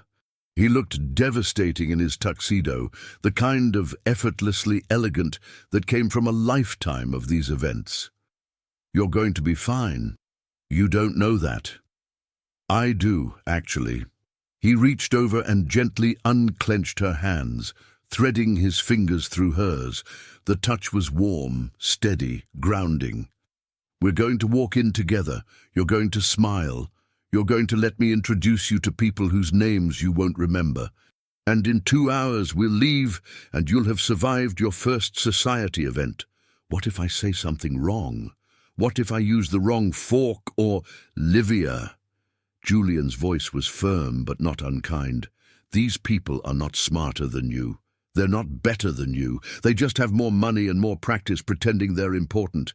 You are my fiancé. That makes you untouchable." The word fiancé still sounded foreign. Livia looked down at her left hand, where a ring now sat, a stunning emerald-cut diamond that Julian had presented to her yesterday with all the romance of a business transaction. It was beautiful. It was also a lie wrapped in platinum. The car pulled to a stop. Through the tinted windows, Livia could see the entrance, the cameras, the crowd. Her stomach lurched. "Remember," Julian said, his thumb brushing over her knuckles, "you're not alone. I'll be right beside you the entire time." The driver opened the door. Camera flashes exploded like fireworks. Julian stepped out first, then turned and extended his hand to her. Livia took it, let him help her from the car, and suddenly they were standing in a pool of light with what felt like 100 eyes watching their every move. Julian's arms slid around her waist, pulling her close against his side. To anyone watching, it would look protective, affectionate, natural. Livia's heart hammered so hard she was certain everyone could hear it. Julian Parker, over here." "Who's your date, Julian?" "Mr. Parker, can we get a photo?" Julian smiled, the public smile Livia had seen in magazines, charming and practiced, and guided her toward the entrance. They paused for photos, Julian's hand never leaving her waist. She tried to smile, tried to look like a woman in love rather than a woman having a panic attack in expensive clothing. "You're doing great," Julian murmured in her ear, his breath warm against her skin. "Just a few more seconds." Then they were through the doors, into the hotel's grand ballroom, and the assault of cameras gave way to the assault of opulence. Crystal chandeliers hung from soaring ceilings. Round tables draped in white linens filled the space, each one topped with floral arrangements that probably cost more than Livia's monthly rent. A string quartet played softly in one corner. Waiters circulated with champagne flutes and hors d'oeuvres that looked too perfect to eat. Livia had never felt more out of place in her entire life. Julian Parker, fashionably late, as always. The voice belonged to a man in his 40s, silver-haired and self-satisfied, who approached them with a woman on his arm who looked like she'd been carved from ice, beautiful, cold, untouchable. "Robert," Julian greeted him with a handshake that looked friendly but felt strategic. "Never late, always perfectly timed." Robert laughed, but his eyes had already shifted to Livia, assessing her with the subtlety of a jeweler evaluating a stone. "And who is this lovely creature?" "This is Livia Harper," Julian said, his arm tightening almost imperceptibly around her waist. "My fiancée." The word landed like a bomb in the conversation. Robert's eyebrows shot up.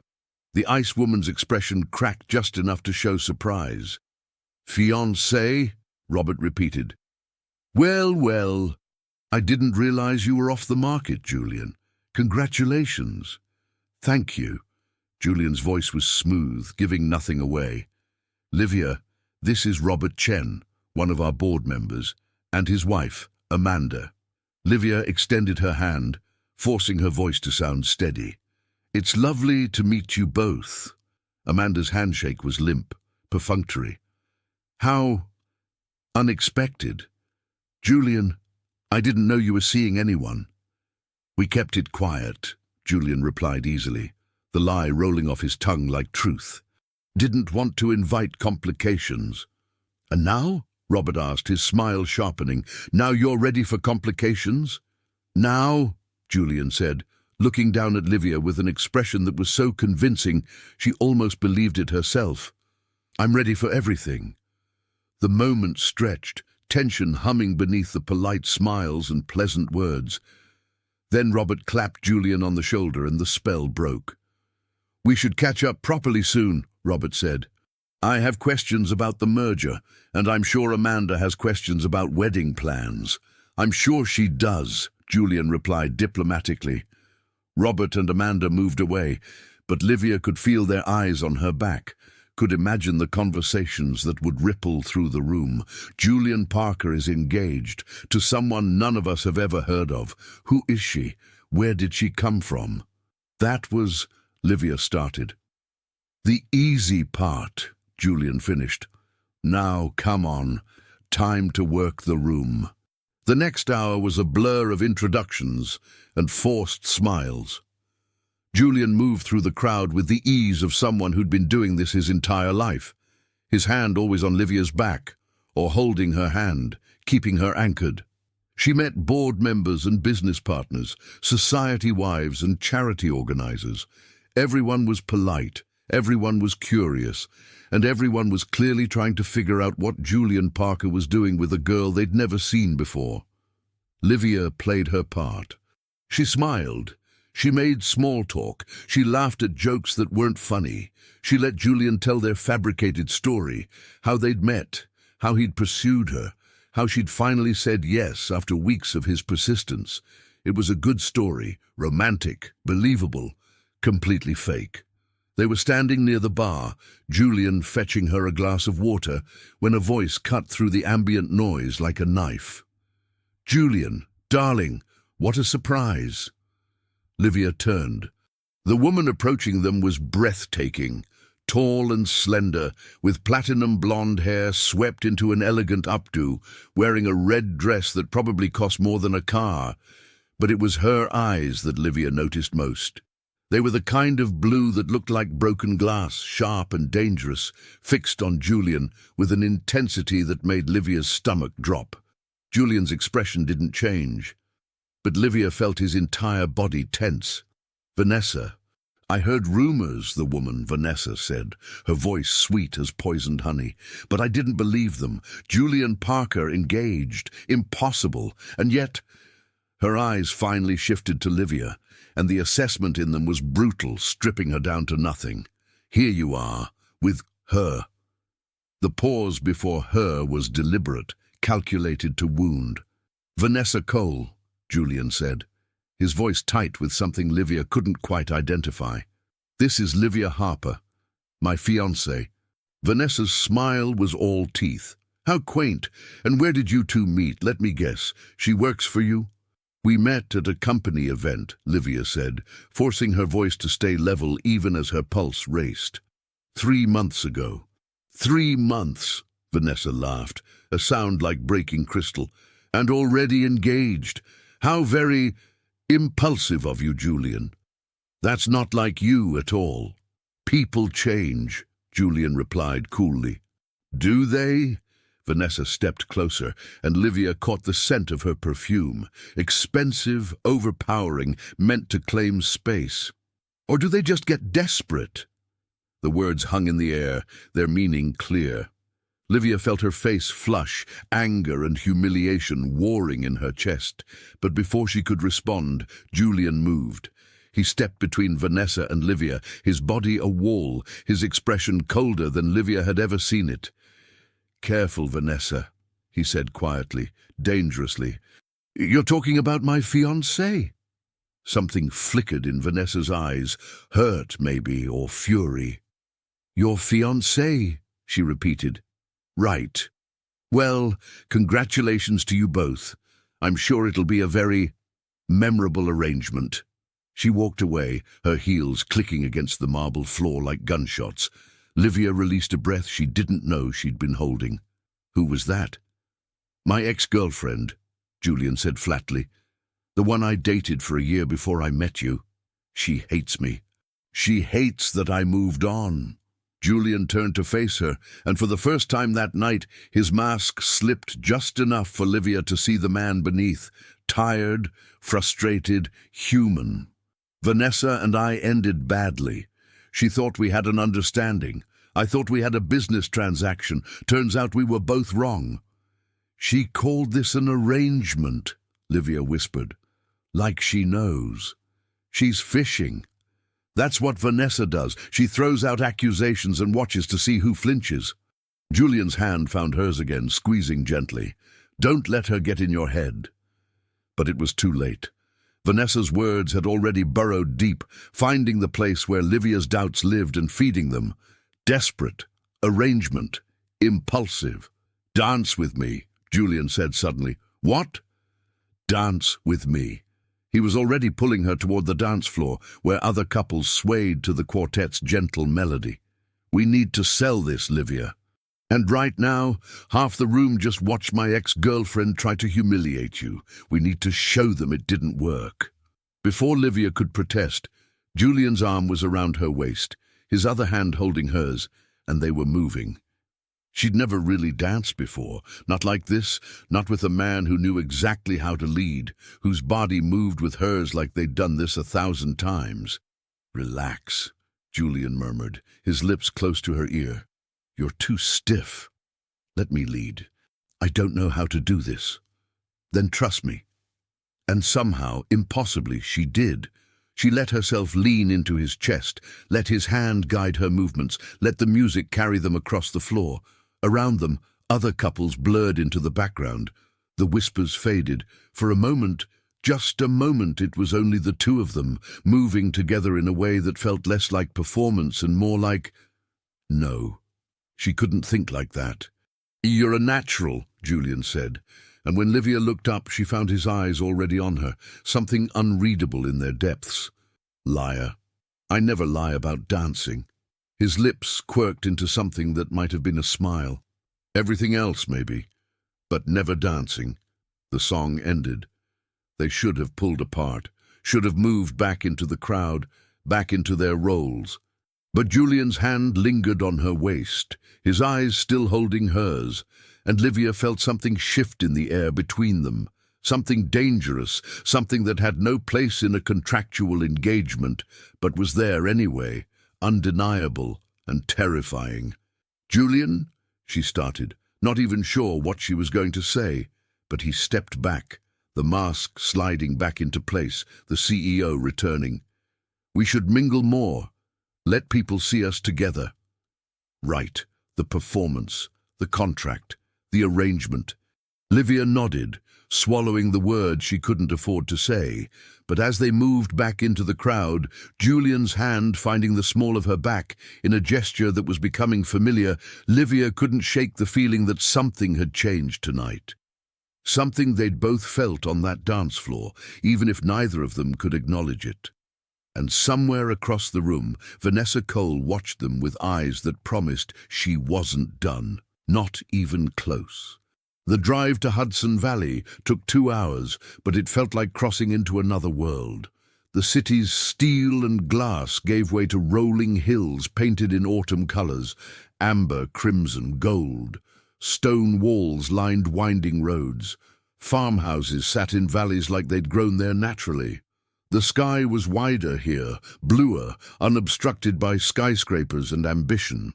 Livia watched it all pass through the car window, her stomach a knot of nerves that had been tightening since Julian had told her about this trip 3 days ago. "My grandmother wants to meet you," he'd said, his tone suggesting this was both inevitable and potentially catastrophic. "Family weekend at the estate. It's tradition. Can't we skip it? Not if we want this to look real." Julian had been reviewing contracts at his desk, not even looking up. "Margaret Parker doesn't take no for an answer. If I don't bring you, she'll know something's wrong." So here they were, driving through pastoral beauty toward a meeting that felt like walking into a lion's den wearing a meat suit. "Tell me about her," Livia said, breaking the silence that had stretched for the last 20 minutes. Julian's hands tightened slightly on the steering wheel. He'd insisted on driving himself, declining his usual driver, which Livia suspected was less about privacy and more about control. "My grandmother is formidable. She helped my grandfather build Parker & Co. from nothing. She's sharper than most people half her age, and she can read people the way some people read books. That's not comforting. It's not meant to be." Julian glanced at her, his expression softening almost imperceptibly. "But she's also fair. If she likes you, she'll protect you. If she doesn't—" He trailed off. "If she doesn't? Then the next 6 months will be significantly more complicated." The estate appeared around a bend in the road, like something out of a storybook. A long driveway lined with oak trees led to a sprawling stone manor that had probably stood for over a century. Ivy climbed the walls. Gardens stretched in every direction, manicured but not sterile, wild enough to feel alive. A pond glittered in the distance, reflecting the afternoon sun. It was beautiful.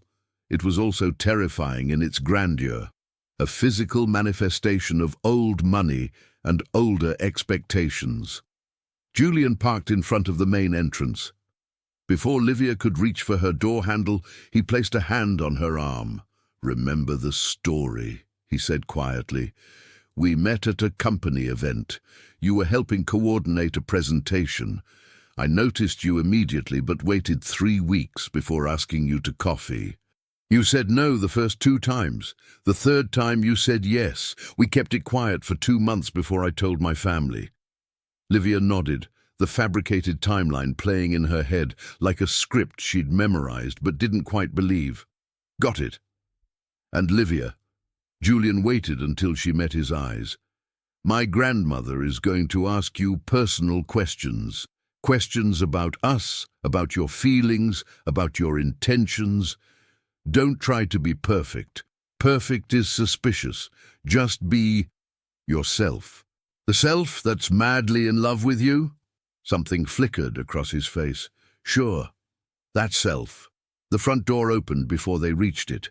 A woman in her early 70s stood in the doorway, Silver hair, sharp eyes, a cashmere cardigan over tailored slacks. She had the kind of posture that suggested she'd never slouched a day in her life. Margaret Parker. "Julian," she said, her voice carrying the particular warmth reserved for beloved grandchildren. "You're late." "Traffic," Julian replied, moving forward to embrace her. "You look well, grandmother." "I look old." Margaret's eyes shifted to Livia, and the warmth was replaced by something cooler, more assessing. "And this must be the girl who's managed to do what I thought was impossible."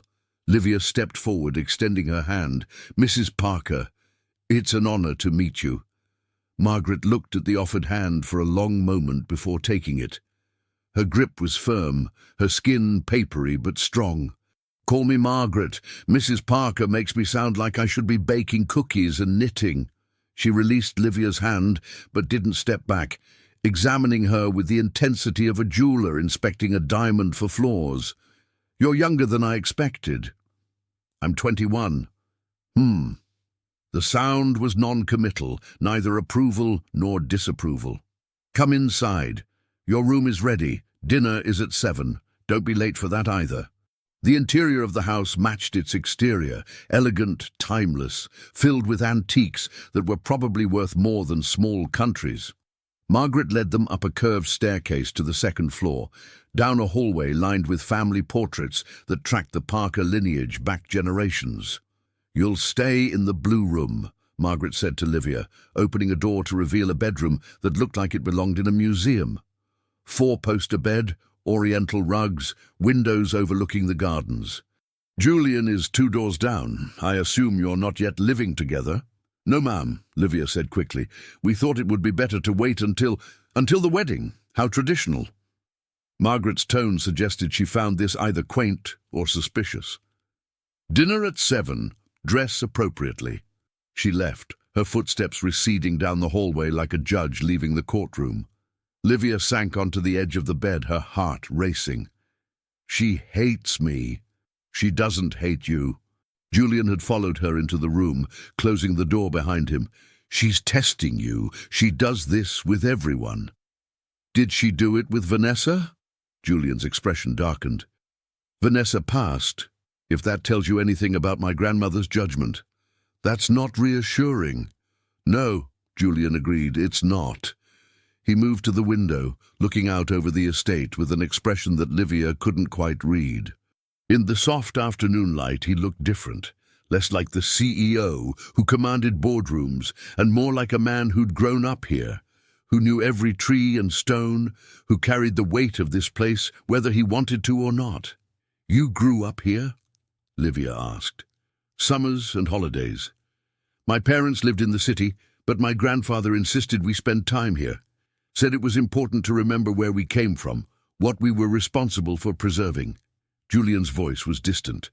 "I learned to ride horses in those fields, learned to fish in that pond, learned to sit through 4-hour dinners where business and family were discussed in equal measure, and you weren't allowed to leave the table until both were resolved." "Sounds lonely." Julian turned to look at her, surprise flickering across his face. "Why do you say that?" "Because you're talking about lessons, not memories, about responsibility, not joy." Livia stood, moving to join him at the window. "You learned things here, but did you ever just play?" The question hung between them. Julian was quiet for so long that Livia thought he wouldn't answer. Then, softly, "No, I don't think I did." Before Livia could respond, a knock at the door broke the moment. Julian stepped back, the distance between them reasserting itself like an invisible wall. "I should let you get settled," he said, his voice returning to its usual controlled register. "Rest. I'll come get you before dinner." He left, and Livia was alone in a room that cost more to furnish than her mother's entire medical debt had been. She sat on the bed, ran her hand over the silk duvet, and wondered how Julian Parker had grown up surrounded by all this beauty and somehow learned to see it as a cage. Dinner was a production, The dining room could have seated 20, but tonight held only 4. Julian, Livia, Margaret, and Julian's cousin Michael, who'd arrived late and smelling faintly of scotch. Michael Parker was everything Julian wasn't, loud, charming in a sloppy way, with the particular confidence of someone who'd never had to earn anything. He looked at Livia the way a cat might look at a mouse it was deciding whether to play with. "So you're the one who caught him," Michael said, raising his wineglass in a mock toast. "I have to admit, I didn't think anyone could. Julian's married to that company." Perhaps Julian simply hadn't met the right person," Margaret said coolly from the head of the table. "Until now." "Right." Michael's grin was all teeth. "And you met at work? How very convenient." "Convenient how?" Livia asked, keeping her voice level, even as her pulse spiked. "Oh, you know. Young assistant, powerful boss, sudden engagement right when Julian needs to satisfy grandfather's ridiculous will clause." Michael leaned back in his chair.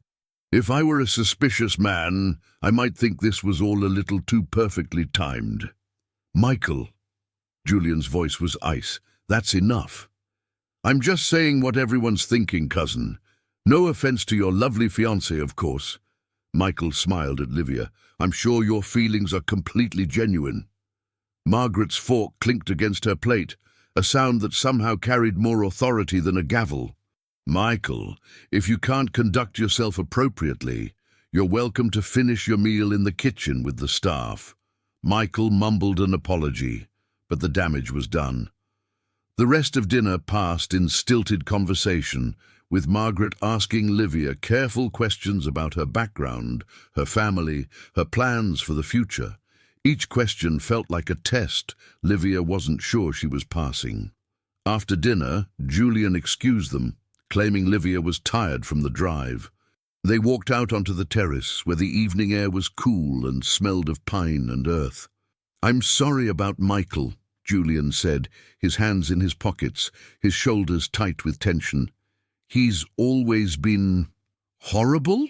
Livia supplied. "I was going to say difficult, but horrible works too." They walked in silence down a stone path that led toward the pond. The sun was setting, painting the sky in shades of amber and rose. Crickets chirped in the grass. Somewhere in the distance a bird called out and received no answer. "He's right, though," Livia said quietly, "about the timing, about how convenient this all is." Julian stopped walking. "He's trying to get under your skin. That's what Michael does." "That doesn't make him wrong." Livia turned to face Julian, wrapping her arms around herself against the evening chill. "Your grandmother knows something's off. I can feel it. She's too smart not to see through this. Then we need to be more convincing." But Julian's voice lacked conviction. "How?"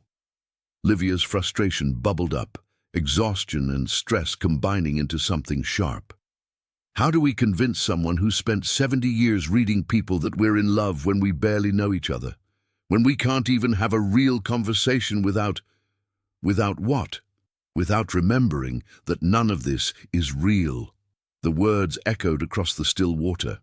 Livia immediately regretted them, but they were out now, hanging in the air like an accusation. Julian was quiet for a long moment. Then, "You're right. We barely know each other. So let's change that." "What?" "Tell me something true," Julian said, moving closer. "Something that's not in your employee file or your medical records. Something I couldn't find out by having someone research you. Tell me who Livia Harper actually is." Livia blinked, caught off guard by the sudden shift. "Why?" "Because Margaret is going to ask me questions too, about you, about us, and if I can't answer them, if I can't talk about you like someone who actually knows you, she'll see through this immediately." He paused. "So tell me something. Anything." Livia looked out over the pond, at the way the dying light turned the water to liquid gold. "I wanted to be a CPA," she said quietly. "Before my mom got sick, I was in school for accounting. I loved it. The way numbers had rules, the way everything balanced if you just found the right equation. It made sense, you know. in a way nothing else did. Why accounting?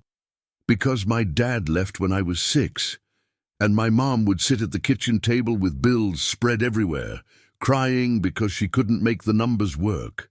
I remember thinking that if I could just learn how numbers worked, I could fix it for her.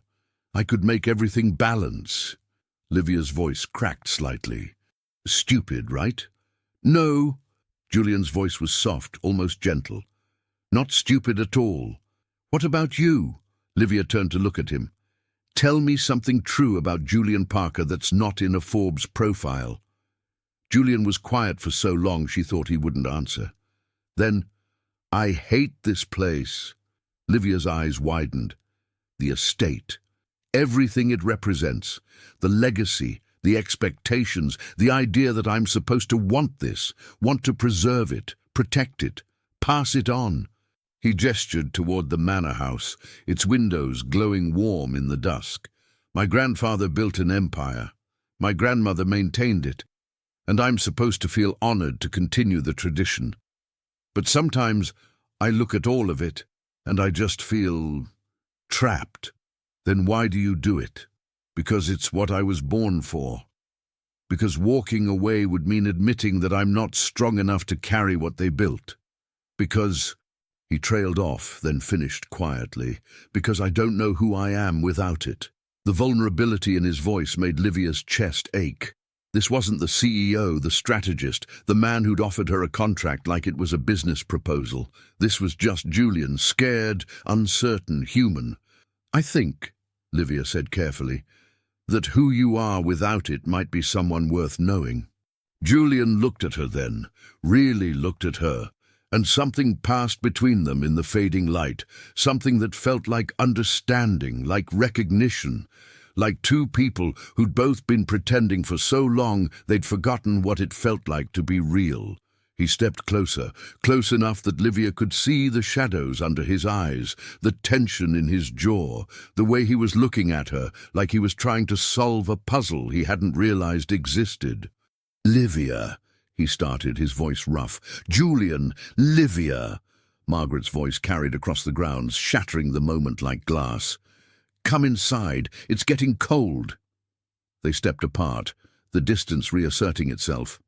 But as they walked back toward the house, Julian's hand found Livia's, threading their fingers together in a gesture that was supposed to be for show, but felt like something else entirely. Behind them, the pond reflected the darkening sky, holding secrets in its depths that neither of them were ready to acknowledge. The second day at the estate dawned grey and heavy with the promise of rain. Livia woke to the sound of water against the windows, a steady rhythm that matched the anxious beating of her heart. She'd barely slept, her mind replaying the conversation by the pond, the way Julian had looked at her, the things they'd both admitted in the safety of darkness. I don't know who I am without it. She understood that feeling more than she wanted to admit. Breakfast was an informal affair. Margaret had morning appointments in the city, and Michael had apparently left during the night without saying goodbye. It was just Julian and Livia at the small table in the sunroom, rain streaking down the glass walls, creating a cocoon of grey light and the smell of coffee. My grandmother wants us to stay another night, Julian said, buttering toast with methodical precision. She says she hasn't had enough time with you. Livia's stomach dropped. Another night? I can make an excuse if you want. Say you have work obligations. But something in his voice suggested he didn't want to leave, and something in Livia, something reckless and dangerous, didn't want to either. It's fine, she heard herself say. One more night. Julian looked up, and the expression on his face was complicated, layered with things Livia couldn't quite name. Are you sure? No, she admitted. But I'll survive. The corner of his mouth twitched, almost a smile. You're more resilient than you think. They spent the morning separately, Julian holed up in the study, taking conference calls, Livia wandering the estate's library, a room that smelled of old leather and older money. She ran her fingers along book spines, pulled out volumes at random, tried not to think about how easily she could get used to this. The quiet, the space, the luxury of time. Around noon, Julian found her curled in a window seat with a worn copy of Jane Eyre. Classic choice, he observed. Livia looked up. He'd changed into jeans and a sweater, the most casual she'd ever seen him, and it did something to her equilibrium she wasn't prepared for. He looked younger like this, less guarded. "I haven't read it since high school," she said. "Figured I was overdue for a revisit." Julian leaned against the bookshelf, studying her. "What do you think of it now?" "I think Jane deserved better than Rochester." "Because he lied to her?" "Because he thought loving her gave him the right to make decisions for her, to hide things from her." Livia closed the book, her thumb marking her place. Love shouldn't require that much deception. The words hung in the air between them, suddenly weighted with meaning that had nothing to do with literature. Julian's expression shifted, something dark and conflicted moving behind his eyes. "Sometimes deception is protection," he said quietly. "And sometimes it's just cowardice dressed up as care." They stared at each other for a long moment, the rain continuing its steady percussion against the windows. Then Julian straightened, breaking the tension. "Come on," he said. "I want to show you something." He led her through the house, down corridors she hadn't explored, until they reached a back door that opened onto a covered porch. Beyond it, the gardens stretched out in the rain, green and lush and alive. "We're going out in that?" Livia asked, eyeing the downpour. "Afraid of a little water?" There was challenge in his voice, something almost playful that Livia hadn't heard before. "I'm wearing a cashmere sweater that probably costs more than my car payment used to. So take it off." Livia's eyes widened. Julian's expression remained neutral, but there was something in his eyes: amusement, dare, heat. "I'm not going out there in my undershirt," Livia protested. "Then get wet." Julian was already stepping off the porch into the rain, his face tilting up to meet it. Within seconds, his sweater was soaked, his dark hair plastered to his forehead. He turned back to look at her, water streaming down his face, and grinned. Actually grinned, boyish and unguarded, and so different from his usual controlled expressions that Livia's breath caught. "Come on, Livia," he called over the sound of rain. "Live a little." It was possibly the worst decision she'd made since signing the contract. But Livia stepped off the porch. The rain hit her like a cold shock, immediately soaking through her clothes, her hair, her skin. It should have been miserable. Instead, it felt like freedom, wild and reckless and completely unlike anything she'd let herself do in years. Julian was walking toward the pond, and Livia followed, her shoes squelching in the wet grass. They reached the water's edge, where the rain created endless ripples on the surface, and stood there, two people, getting absolutely drenched for no practical reason whatsoever. "Why did we do this?" Livia shouted over the downpour, starting to laugh despite herself. "Because you looked too serious in that library," Julian shouted back. "Because sometimes you need to do something ridiculous. This is definitely ridiculous." "Good." Livia wiped water from her face, still laughing, feeling lighter than she had in months. Years, maybe. When was the last time she'd done something just because? When was the last time she'd let herself be this unguarded, this free? She looked at Julian and found him already watching her, his expression arrested, like he was seeing something he hadn't expected to find. The laughter faded from both their faces, replaced by something else. Something that made the space between them feel charged, electric, dangerous. "We should go back," Livia said, but her voice lacked conviction. Julian didn't move. "Should we?" "Julian, do you want to go back?" The question was simple. The answer was anything but. Because going back meant returning to their roles, their contract, their careful boundaries.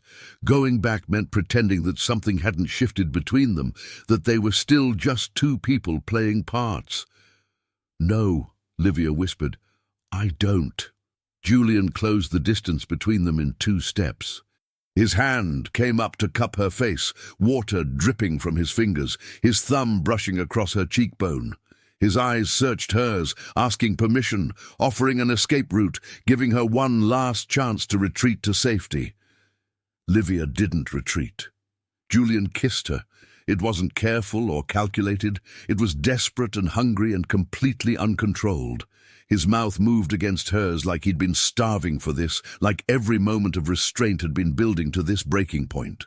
Livia's hands fisted in his soaked sweater, pulling him closer, kissing him back with an intensity that terrified her. The rain poured down around them, washing away pretense, washing away the contract, washing away every careful line they'd drawn. This wasn't performance. This wasn't strategy.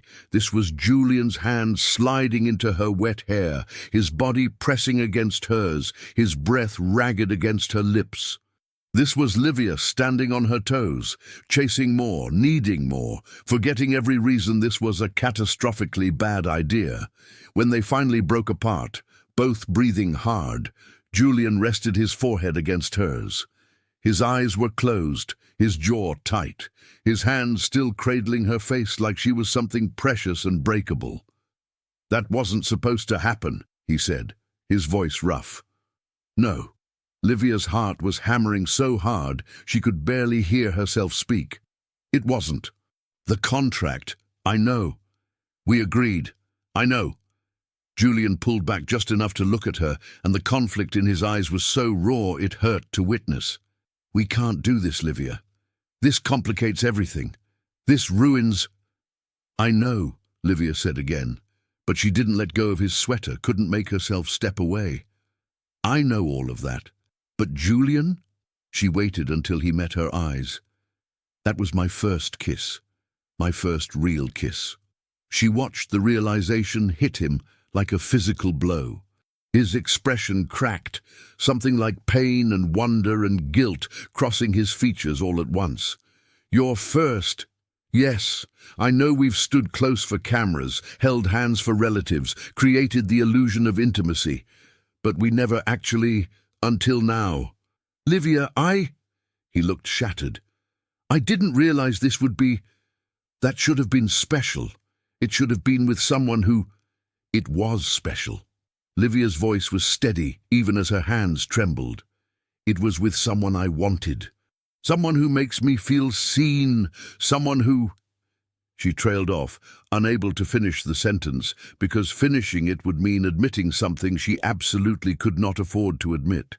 Julian's thumb brushed across her bottom lip, gentle, reverent. "This changes things. Does it have to?" "Yes." But he kissed her again anyway. Softer this time, slower, like he was memorizing the shape of her mouth, the taste of rain on her lips. When he pulled away, his expression was torn between desire and duty, between what he wanted and what he knew was right. "We need to go inside. We need to talk about this. We need to— Julian! Livia!" They sprang apart like teenagers caught by a parent. Vanessa Cole stood on the porch, impeccable in a cream-colored trench coat, an umbrella in her hand, a smile on her face that could have cut glass. "I thought I might find you two out here," she called, her voice carrying across the rain. "Margaret invited me for lunch. I hope you don't mind the intrusion." Livia's blood ran cold. How long had Vanessa been standing there? How much had she seen? Julian's hand found Livia's, squeezing hard enough to hurt, whether in reassurance or warning she couldn't tell. "Of course not," he called back, his voice perfectly controlled, showing no hint of what had just happened. "We were just taking a walk. We'll be right in." Vanessa's smile widened. "Take your time. I'm sure you have things to discuss." She disappeared back into the house, leaving Julian and Livia standing in the rain, the spell broken, reality crashing back down around them with all the weight of consequences they hadn't considered. "She saw," Livia whispered. "Maybe. Maybe not." But Julian's expression suggested he knew the truth. Vanessa had seen everything, and she was going to use it. They walked back to the house in silence, no longer touching, the space between them feeling infinite despite the inches. Inside, they went to their separate rooms to change into dry clothes, and Livia stood under a hot shower, trying to wash away the memory of Julian's mouth on hers, his hands in her hair, the way he'd looked at her like she was both the answer and the question he'd been asking his entire life. It didn't work, because the truth was, that kiss had changed everything. The contract said they'd maintain boundaries, that intimacy was performance only, that feelings were forbidden territory, but contracts couldn't legislate desire. Rules couldn't contain whatever was building between them. And as Livia dried her hair and dressed for lunch, she realized with terrifying clarity that she was in danger of breaking the most important rule of all. She was falling for Julian Parker, and there was no clause in the contract that told her how to survive that.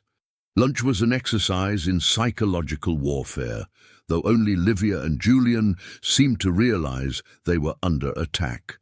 Vanessa sat across from them at the dining table, perfectly poised, offering compliments that felt like threats, and asking questions that sounded innocent but carried barbs. "So, Livia," Vanessa said, delicately cutting into her salmon, "Julian tells me you're still working at Parker & Co. How wonderfully modern. Most women in your position would have quit by now." "My position?" Livia asked carefully. "Engaged to the CEO." Vanessa's smile was all sweetness. "It must be awkward reporting to your fiancé. Or do you report to someone else now? I imagine the power dynamics get complicated." "Livia maintains her own position," Julian said, his voice carrying a warning edge. "Her work has nothing to do with our relationship." "Of course not." Vanessa took a sip of wine. "I'm sure everyone at the office believes that completely." Margaret watched the exchange with sharp eyes, but said nothing, letting the tension coil tighter and tighter until Livia felt like she couldn't breathe. After lunch, Julian was pulled into another conference call, leaving Livia alone to navigate the afternoon. She retreated to the library again, seeking refuge in books and silence. But an hour later, Vanessa found her there. "Mind if I join you?" Vanessa asked, already sitting in the chair across from Livia without waiting for an answer. Livia closed her book. "What do you want, Vanessa?" "Straight to the point. I like that." Vanessa crossed her legs, her expression turning serious. "I want to give you some advice, woman to woman. I don't think we're friends. We're not, but that doesn't mean I can't help you." Vanessa leaned forward. "Julian Parker is a brilliant businessman. He's charming when he wants to be, powerful, impossibly attractive. But he's also completely emotionally unavailable. He'll consume your entire life and give you nothing real in return. Trust me, I know." "You dated him for a year," Livia said. "That's hardly knowing someone." "Exactly my point." Vanessa's voice was sharp. "A whole year, and I never got past the walls he keeps up. Do you know what he told me when we broke up? He said, 'This was always a transaction, Vanessa. I thought you understood that.' A transaction, like I was a business deal that didn't pan out." Despite herself, Livia felt a pang of sympathy. Whatever Vanessa's flaws, that had to have hurt. "So why are you telling me this?" Livia asked. "Because I see the way you look at him. Like he's something more than a contract negotiation." Vanessa's eyes were knowing, cruel in their accuracy. "And I'm telling you, he's not. Whatever you think is happening between you two, it's not real. Julian Parker doesn't do real. He does strategic, and right now you're his strategy." The words landed like punches, hitting all the places Livia was already bruised with doubt.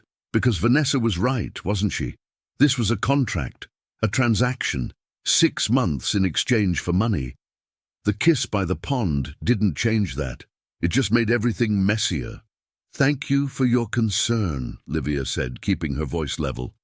"But I can take care of myself." Vanessa stood, smoothing her skirt. "Can you? Because from where I'm standing, you look like someone who's already in over her head." She left, and Livia sat alone in the library, Vanessa's words echoing in her mind like poison. The weekend ended, and they returned to the city. But something had fundamentally shifted. Julian became distant again, buried in work, responding to Livia's texts with clipped professionalism. The kiss might never have happened, except for the way it haunted every silence between them. Livia threw herself back into her job, working late hours, avoiding the executive floor. But 2 weeks after the estate weekend, everything changed again. It was a Thursday evening. Livia was finishing up expense reports when her phone buzzed with a text from Julian. "Can you come to my apartment? We need to discuss the schedule for next week's events." She should have suggested they meet at the office in the morning. Should have maintained the professional distance they'd been carefully rebuilding. But something in her, that reckless, dangerous something, made her type back, "What's the address?" Julian's apartment was in Tribeca, a penthouse that occupied the entire top floor of a converted warehouse. Floor-to-ceiling windows, exposed brick, furniture that looked like it belonged in a museum. It was beautiful in an austere way, like Julian himself. Impressive, but somehow lonely. He answered the door in jeans and a t-shirt, barefoot, his hair slightly mussed, like he'd been running his hands through it. This version of Julian, casual, unguarded, domestic, was more dangerous than any boardroom CEO could ever be. "Come in," he said, stepping aside. "I ordered Thai food. Hope that's okay." "You didn't have to." "I know." He closed the door behind her, and suddenly the space felt smaller, more intimate. "But I figured if we're going to talk schedules, we should at least eat." They sat at his dining table, a massive slab of reclaimed wood that could seat 12, but held only 2, with cartons of pad thai and green curry spread between them. For 20 minutes, they talked about upcoming events, wardrobe choices, talking points for interviews. It was professional, safe, until Julian set down his fork and said, "We need to talk about what happened at the estate." Livia's stomach dropped. "Do we?" "Yes." Julian's grey eyes held hers. "Because we can't keep pretending it didn't happen. We kissed, Livia, and I can't stop thinking about it." The admission hung in the air between them. Livia's heart started racing, her carefully constructed walls crumbling. "The contract says—" Fuck the contract. The curse was so unexpected, so unlike Julian's usual controlled speech, that Livia actually flinched. "I'm sorry, I've spent 2 weeks trying to convince myself that what I felt was just physical attraction. Just stress and proximity and convenience, but it's not. Julian, let me finish." He stood, pacing to the windows, his back to her. "I've had relationships, arrangements, transactions disguised as romance. But what I feel when I'm with you, that's not any of those things. That's real, and it's terrifying." Livia stood too, her legs unsteady. "What are you saying?" Julian turned to face her, and the vulnerability in his expression nearly broke her. "I'm saying that somewhere between the contract and the performance and the fake engagement, I fell for you. The real you, not the version we created for the cameras, but the woman who clips coupons and works late and loves her mother so fiercely she'd sell her soul to save her." Tears pricked at Livia's eyes. "This wasn't supposed to happen." "I know. We had rules." "I know. Julian, I can't—" Her voice cracked. "I can't be another transaction for you. I can't be the woman you keep at arm's length while you give me everything except yourself." "You won't be." Julian closed the distance between them, his hands coming up to frame her face. "I'm giving you myself right now, all of me. The parts I usually hide, the parts I'm usually too scared to show anyone."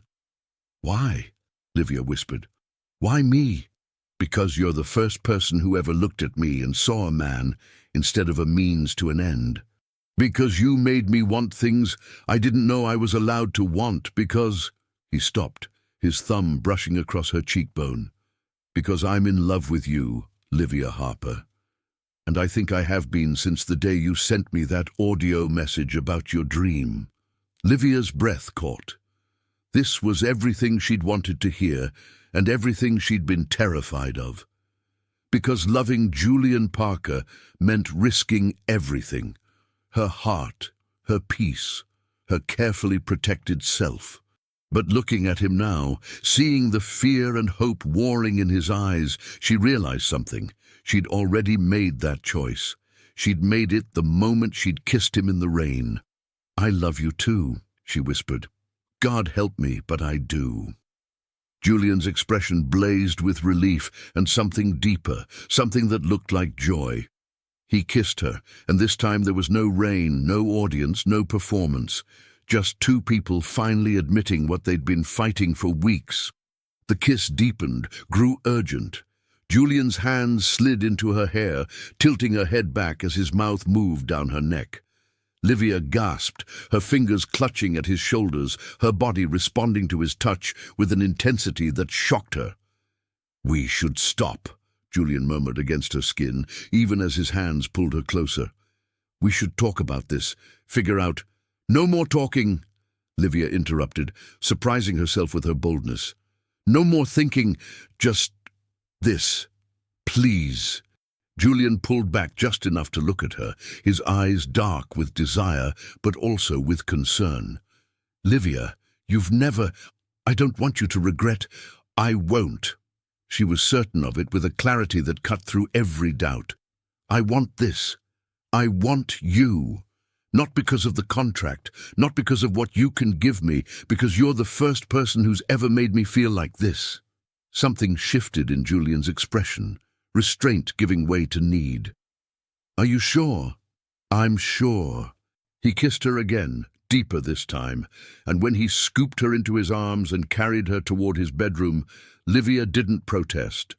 She wrapped her arms around his neck and let herself fall, into his bed, into his arms, into the terrifying and exhilarating reality of loving someone with no safety net, no guaranteed outcome, no contract to protect her if it all went wrong. Later, much later, they lay tangled together in Julian's bed, the city lights casting shadows across the ceiling. Livia's head rested on Julian's chest, his heartbeat steady beneath her ear, his fingers tracing lazy patterns on her shoulder. "What happens now?" she asked quietly. "I don't know." Julian's voice was soft, honest. "But I know I don't want to go back to pretending. I don't want separate apartments and scheduled appearances. I want this, whatever this is, even if it's complicated. Especially if it's complicated."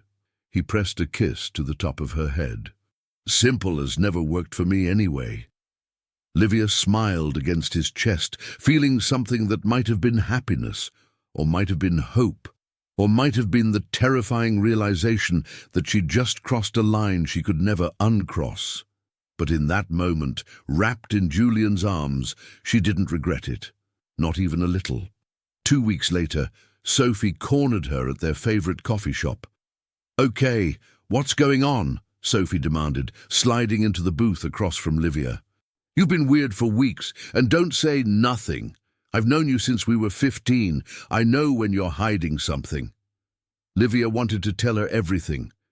The contract, the fake engagement, the kiss that had complicated everything, the night that had changed everything. But she'd signed an NDA, and more than that, she couldn't bear to see the disappointment in Sophie's eyes when she learned the truth. "I'm just stressed," Livia said. "Work has been crazy." "Work, or your suddenly very serious relationship with your boss?" Sophie's eyes were sharp. "Because I have to say, Liv, this whole thing happened really fast. 3 months ago you were crying about medical bills, and now you're engaged to a millionaire. It's like a Cinderella story, except—" "Except what?" Sophie hesitated. "Except you don't seem happy. You seem scared." The observation was too accurate. Livia looked away, focusing on her cooling latte. "I'm not scared. I'm just adjusting." "To what? Being rich? Being engaged? Being with someone you barely know?" Sophie reached across the table, taking Livia's hand. "Babe, I love you, and I want you to be happy, but this doesn't feel right. He's your boss. There's a power imbalance there that's kind of terrifying. What if he's using you? What if this is all—" "It's not like that," Livia interrupted, pulling her hand back. "Julian isn't using me. He cares about me." Does he, or does he care about having someone presentable on his arm for business events? The question cut deep because it echoed Livia's own fears, the ones she'd been trying to silence since that night in Julian's apartment. Did Julian love her? Or did he love the idea of her, the version of her that fit neatly into his world? "I need to go," Livia said, gathering her things. "I have work." "Livia, wait." But she was already leaving, Sophie's worried voice fading behind her. The weeks blurred together after that. More events, more performances, but now with an undercurrent of something real that made every public appearance feel like a lie and a truth simultaneously. They were professionals in public, the perfect couple, deeply in love, planning a future that was supposed to be temporary, but felt increasingly permanent. In private, they were something else. Stolen nights at Julian's apartment, quiet mornings before the city woke, conversations that went deeper than either of them had expected. It felt real, it felt right, but the contract still existed, the expiration date still loomed, and neither of them had figured out how to reconcile what they'd agreed to with what they'd become. Until the night everything fell apart. The event was a celebration of Parker & Co.'s merger with a European development firm, the biggest deal of Julian's career, the culmination of 2 years of negotiations. The ballroom was packed with investors, board members, journalists. This was Julian's triumph, his moment to prove he was worthy of his grandfather's legacy. Livia wore a deep emerald gown that made her feel like someone else, someone confident, someone who belonged. Julian looked devastating in his tuxedo, and when he took her hand to lead her into the ballroom, she let herself pretend just for a moment that this was their life. Not a performance, but reality. The evening started perfectly. Speeches were made, champagne flowed. Julian gave an interview to a business reporter that would probably be quoted in Forbes. Livia stood beside him through it all, smiling, nodding, playing her part flawlessly. Then the projection screen lit up. At first, Livia didn't understand what she was seeing. It looked like a party video, random footage of the event. But then the audio started. Her voice, her audio message. The one she'd accidentally sent to Julian that morning that felt like a lifetime ago. "I had this dream, okay? And I know it's stupid, I know. But I can't stop thinking about it. I dreamed I was pregnant. With Julian's baby, my boss, Sophie, the CEO. The entire ballroom went silent. Every eye turned toward the screen, toward Livia, toward Julian. The message continued, her voice echoing through the space, confessing her dream, her confusion, her embarrassment. Livia's blood turned to ice. This couldn't be happening. This wasn't possible, but it was. Someone had gotten the audio file. Someone was playing it for everyone to hear. When the message finally ended, the silence was deafening. Then the whispers started, rippling through the crowd like wildfire. Julian's face was unreadable, but Livia saw his jaw clench, saw his hands curl into fists at his sides. Then a voice cut through the chaos. Vanessa, standing near the stage, her expression a perfect mask of concerned sympathy. "I'm so sorry everyone had to hear that," Vanessa said, loud enough for half the room to hear. "I can't imagine how embarrassing this must be. Though I suppose it explains a lot about the sudden engagement, doesn't it? A young assistant, obsessed with her boss, willing to do anything to—" "That's enough." Julian's voice cracked like a whip. But the damage was done. Another video appeared on the screen.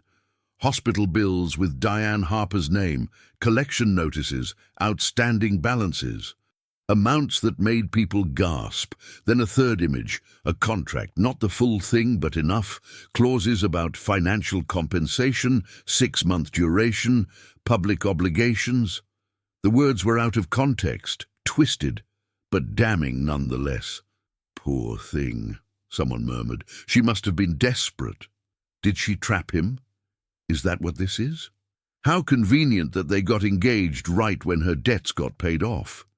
It's a contract. The whole thing is fake." The voices swirled around Livia like a hurricane. She stood frozen, unable to move, unable to think, watching her entire life being dissected by strangers who thought they knew the truth, but only saw the pieces Vanessa had chosen to show them. Julian's hand found hers, gripping tight. For 1 second, one perfect second, Livia thought he was going to defend her, thought he was going to stand in front of this crowd and tell them the truth, whatever that truth was. But he hesitated. Just for a heartbeat, just long enough for doubt to cross his face, for him to look at her like he was seeing her for the first time, reassessing, calculating, like the CEO was back, weighing options, measuring damage control. And in that hesitation, Livia understood. He wasn't going to choose her over his reputation, over his company, over his legacy, because that's what Julian Parker did. He made strategic decisions. And right now, standing beside her was bad strategy. So Livia made the decision for him. She pulled her hand from his grasp, yanked the engagement ring from her finger, and placed it in his palm with trembling hands. "The contract said 48 hours' notice," she said, her voice barely audible over the whispers. "Consider this my notice. We're done." Then she turned and walked out of that ballroom with her head high and her heart breaking into pieces she'd never be able to put back together. Behind her, she heard Julian call her name, heard footsteps following, but she didn't stop. She couldn't, because the fairy tale was over. The contract had expired, and Livia Harper was finally, devastatingly, completely alone. Livia didn't remember getting to the street. One moment she was in the ballroom, drowning in whispers and stares, and the next she was outside, the night air cold against her flushed face, her heels clicking frantically on the pavement as she ran, away from the hotel, away from the cameras, away from everything. "Livia, wait!" Julian's voice chased her, but she didn't stop, couldn't stop.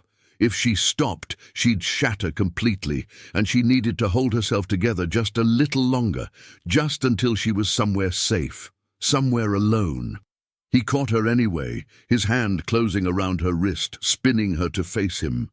They stood on a side street, far enough from the hotel that the party noise was just a distant murmur, close enough that Livia could still hear her own humiliation echoing in her ears. "Let me go," she said, her voice breaking despite her best efforts.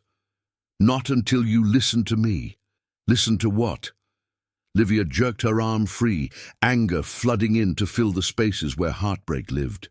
"Listen to you explain why you hesitated, why you looked at me like I was the problem, like I was the one who'd done something wrong. I didn't. You did." The words burst out of her, raw and furious. "For 1 second, Julian, just 1 second. You looked at me and wondered if maybe Vanessa was right, if maybe I was just some desperate girl who'd trapped you. And that second was enough." Julian's face was pale, his expression stricken. "I was in shock. I wasn't thinking clearly." "You're always thinking clearly. That's who you are. You calculate, you strategize, you make decisions based on what benefits you most." Livia's voice dropped to something quieter, more devastating. "And tonight you calculated that defending me wasn't worth it. That's not true." "Isn't it?" Livia pulled the engagement ring from her finger, that beautiful, expensive lie, and held it out to him. "The contract said either party could terminate with 48 hours' notice. Consider this my notice. I'm done, Julian. We're done." He didn't take the ring, just stared at it like it was something foreign, something he didn't recognize. "Livia, please, let me fix this. Let me make a statement. Let you what? Tell everyone that our engagement was fake from the start, that you paid me to pretend to love you so you could secure your company?" Livia laughed, the sound bitter and broken. "That'll really help your reputation." "I don't care about my reputation. I care about you." The words should have meant something, should have been enough, but they came too late, weighted with too much damage. "No, you don't," Livia said softly. "You care about the arrangement, about the deal we made, but me, the actual person, I don't think you ever saw her." She pressed the ring into his hand, closing his fingers around it. Then she turned and walked away, and this time Julian didn't follow. Livia went home, packed a single suitcase, and left New York before dawn. She didn't have a plan beyond away from the city, away from the whispers, away from the memory of Julian's face when he'd hesitated to defend her. She ended up in Cape May, New Jersey, a small coastal town where her mother had taken her once as a child, back when they could still afford small vacations. She rented a tiny apartment above a bookstore, got a job waitressing at a beachfront cafe, and tried to pretend she was starting over rather than running away. The first week, she ignored the 17 calls from Julian. The second week, she blocked his number. By the third week, the media frenzy had died down, replaced by some new scandal involving a politician and an offshore account. The world moved on. Livia tried to do the same. Her mother called, confused and worried. Livia told her the engagement had ended, that they'd both realized they wanted different things, that it was mutual and amicable. Diane had cried, said she'd been so happy thinking Livia had found someone, but ultimately said she just wanted her daughter to be happy. The irony was, Livia had no idea what happiness even looked like anymore. She worked. She walked the beach. She read books and tried not to think about grey eyes and kisses in the rain, and the way Julian had looked at her that night by the pond, like she was everything. 4 weeks after leaving New York, Livia woke up feeling wrong. Not sick, exactly. Just off. Her body felt foreign, her stomach unsettled, her emotions raw in a way that went beyond heartbreak. It took 3 more days and a pregnancy test bought from the drugstore down the street for her to understand why. Positive. Livia stared at the plastic stick in her trembling hands, her mind unable to process what she was seeing. This wasn't possible. She'd been on birth control. They'd been careful. Except for that one time, after the estate when they'd met at his apartment to discuss the next event and somehow ended up tangled together on his couch. 6 months of tension finally breaking, consequences forgotten in the heat of the moment. One time. One reckless, desperate, beautiful mistake. And now she was pregnant with Julian Parker's baby. The dream she'd confessed in that audio message, the one that had started this entire disaster, was coming true in the cruelest possible way. She was carrying Julian's child. But unlike the dream, there would be no happiness, no future, no family. Just her, alone, trying to figure out how to raise a baby on a waitress's salary in a town where nobody knew her name. Livia sat on the bathroom floor of her tiny apartment and cried until she had nothing left. 6 weeks later, Julian found her. She was closing up the cafe, wiping down tables as the sun set over the ocean, when the door opened. She called out without looking up. "Sorry, we're closed." "I know."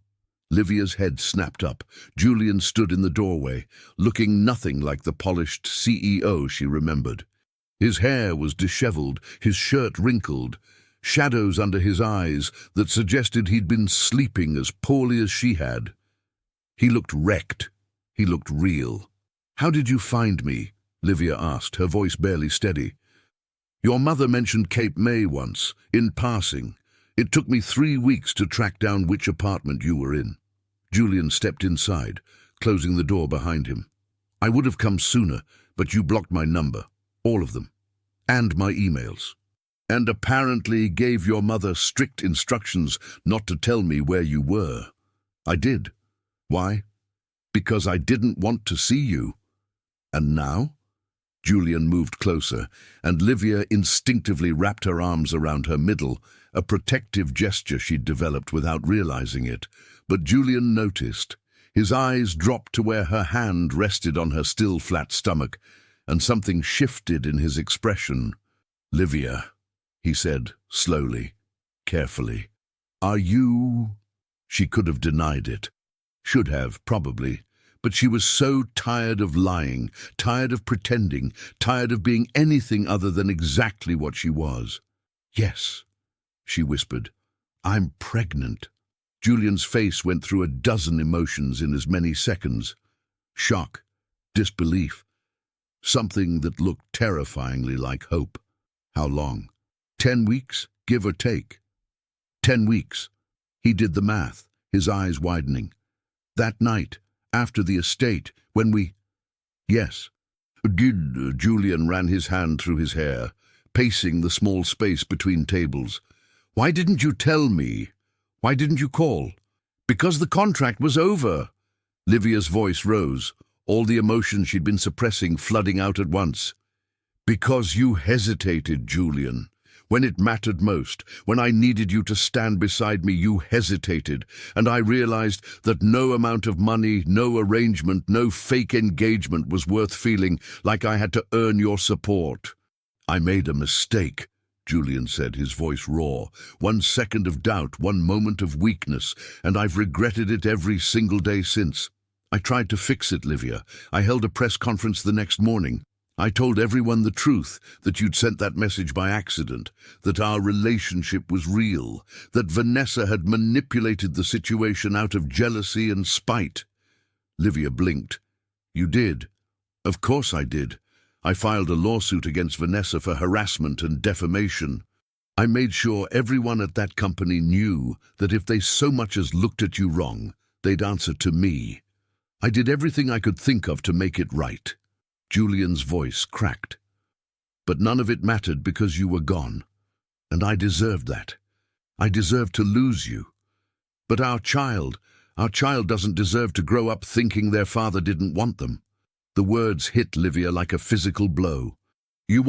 I want everything, Julian interrupted, closing the distance between them, his hands coming up to frame her face with a gentleness that made her throat tight. I want you. I want our baby. I want mornings in Cape May and midnight feedings and arguments about whose turn it is to do the dishes. I want the life you dreamed about, Livia. Not because of a contract, not because it's strategic. Because I fell in love with you, and I was too stupid and too scared to admit it until you were gone. Livia's breath hitched. You can't just say that. You can't just show up here after 2 months and expect... I'm not expecting anything, Julian said. I'm asking, begging, actually, which is not something I do. But for you? I'll do anything. I'll move here if that's what you want. I'll commute to the city. I'll sell the company if that's what it takes. Just please, Livia. Please don't shut me out. Tears were streaming down Livia's face and she couldn't stop them. You hurt me. I know. I don't know if I can trust you again. I know. Julian's thumbs brushed away her tears with infinite gentleness. But I'll spend the rest of my life earning it back. I promise you that. No contracts, no conditions. Just me, choosing you, every single day. Livia wanted to be strong, wanted to protect herself, her heart, her baby. But looking at Julian, at the vulnerability in his eyes, the desperate hope in his expression, the way he was looking at her like she held his entire future in her hands, she realized something. She'd fallen in love with him too. Somewhere between the contract and the performance and the kiss in the rain, she'd fallen for the man behind the CEO. The man who was terrified of not being enough. The man who'd been taught to hide himself and was finally learning how to be real. No more contracts, she said softly. Julian's expression blazed with relief. No more contracts. No more arrangements. No more arrangements. And if we do this, if we try this, it has to be real. All of it. The good, the hard, the complicated. I won't settle for anything less than everything. You'll have it, Julian promised. I'll give you everything. He kissed her then, and it was nothing like the kiss by the pond. That had been desperation, desire breaking through restraint. This was something else, a beginning, a promise, a man and a woman choosing each other, despite every reason they shouldn't. When they finally pulled apart, Livia laughed through her tears. I'm going to be terrible at being a rich person. I still clip coupons. I don't care if you clip coupons for the rest of your life. Julian pressed a kiss to her forehead, then dropped to his knees in front of her, his hands resting gently on her stomach. "Hi, baby," he whispered. "I'm your dad, and I promise I'm going to do better for you and for your mum." Livia's heart cracked open, everything she'd been holding back spilling out. She tangled her fingers in Julian's hair, and for the first time in 2 months, she felt something that might have been happiness. It wasn't perfect. There would be difficult conversations ahead, wounds that needed healing, trust that needed rebuilding. But as the sun set over Cape May and Julian held her close, Livia thought maybe, just maybe, they could build something real out of the ashes of everything fake. A week later, Julian returned with a check made out to the cafe owner, enough to buy the place outright. "You need a job," he said to Livia's stunned expression. "Might as well own the business." He also brought papers. Not a contract this time, but a deed to a house 3 blocks from the beach. Small, cozy, with a garden and a porch swing and enough room for a nursery. "I'm not proposing," Julian said, watching her face as she processed what he was offering. "Not yet. You said you needed time, and I'm giving you that. But I'm also giving you this. A place that's yours, no strings, no conditions, just roots, for you and for our baby." Livia looked at the deed, then at Julian, then at the future he was offering, messy and uncertain and achingly beautiful. "Okay," she whispered. "Okay." 6 months later, Eleanor Harper Parker was born in a small hospital in Cape May, 7 pounds and 4 ounces of pure perfection. She had Livia's dark hair and Julian's grey eyes, and when she wrapped her tiny hand around her father's finger, Julian cried for the first time since his grandfather's funeral.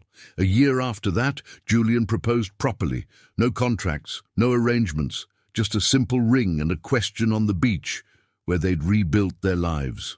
Livia said yes, because by then she knew the truth. Julian Parker wasn't perfect. He was stubborn and work-obsessed and still learning how to express emotions that didn't involve spreadsheets. But he loved her, completely, imperfectly, real. They married in the garden of their Cape May house, surrounded by the people who mattered. Margaret Parker was there, looking satisfied in the way of someone who'd seen this ending long before anyone else. Sophie was there too, having forgiven Livia for the secrets once she learned the whole story. Even Diane was there, her cancer in remission, holding her granddaughter and crying happy tears. And as Livia stood beside Julian, Eleanor on her hip, promising to love him for better or worse, she thought about the dream that had started everything, about a pregnant woman and a man who looked at her like she was his entire world. The dream had come true, just not in any way she could have imagined. But that, Livia was learning, was the thing about real life. It didn't follow contracts or scripts. It was messy and complicated and absolutely worth it. Eleanor gurgled, reaching for her father, and Julian took her with the practiced ease of someone who'd changed 1,000 diapers and would happily change 1,000 more. He looked at Livia over their daughter's head, and the love in his eyes was so naked, so unguarded, that it still took her breath away. "Worth it?" he asked softly, a question they'd started asking each other during the hard moments. Livia thought about everything they'd been through, the contract, the lies, the heartbreak, the rebuilding. She thought about what she'd lost and what she'd gained, and how sometimes the best things came from the worst beginnings. "Worth it," she confirmed. And in that moment, in that garden, with the sound of the ocean in the distance and their daughter between them, Livia Harper Parker knew it was true.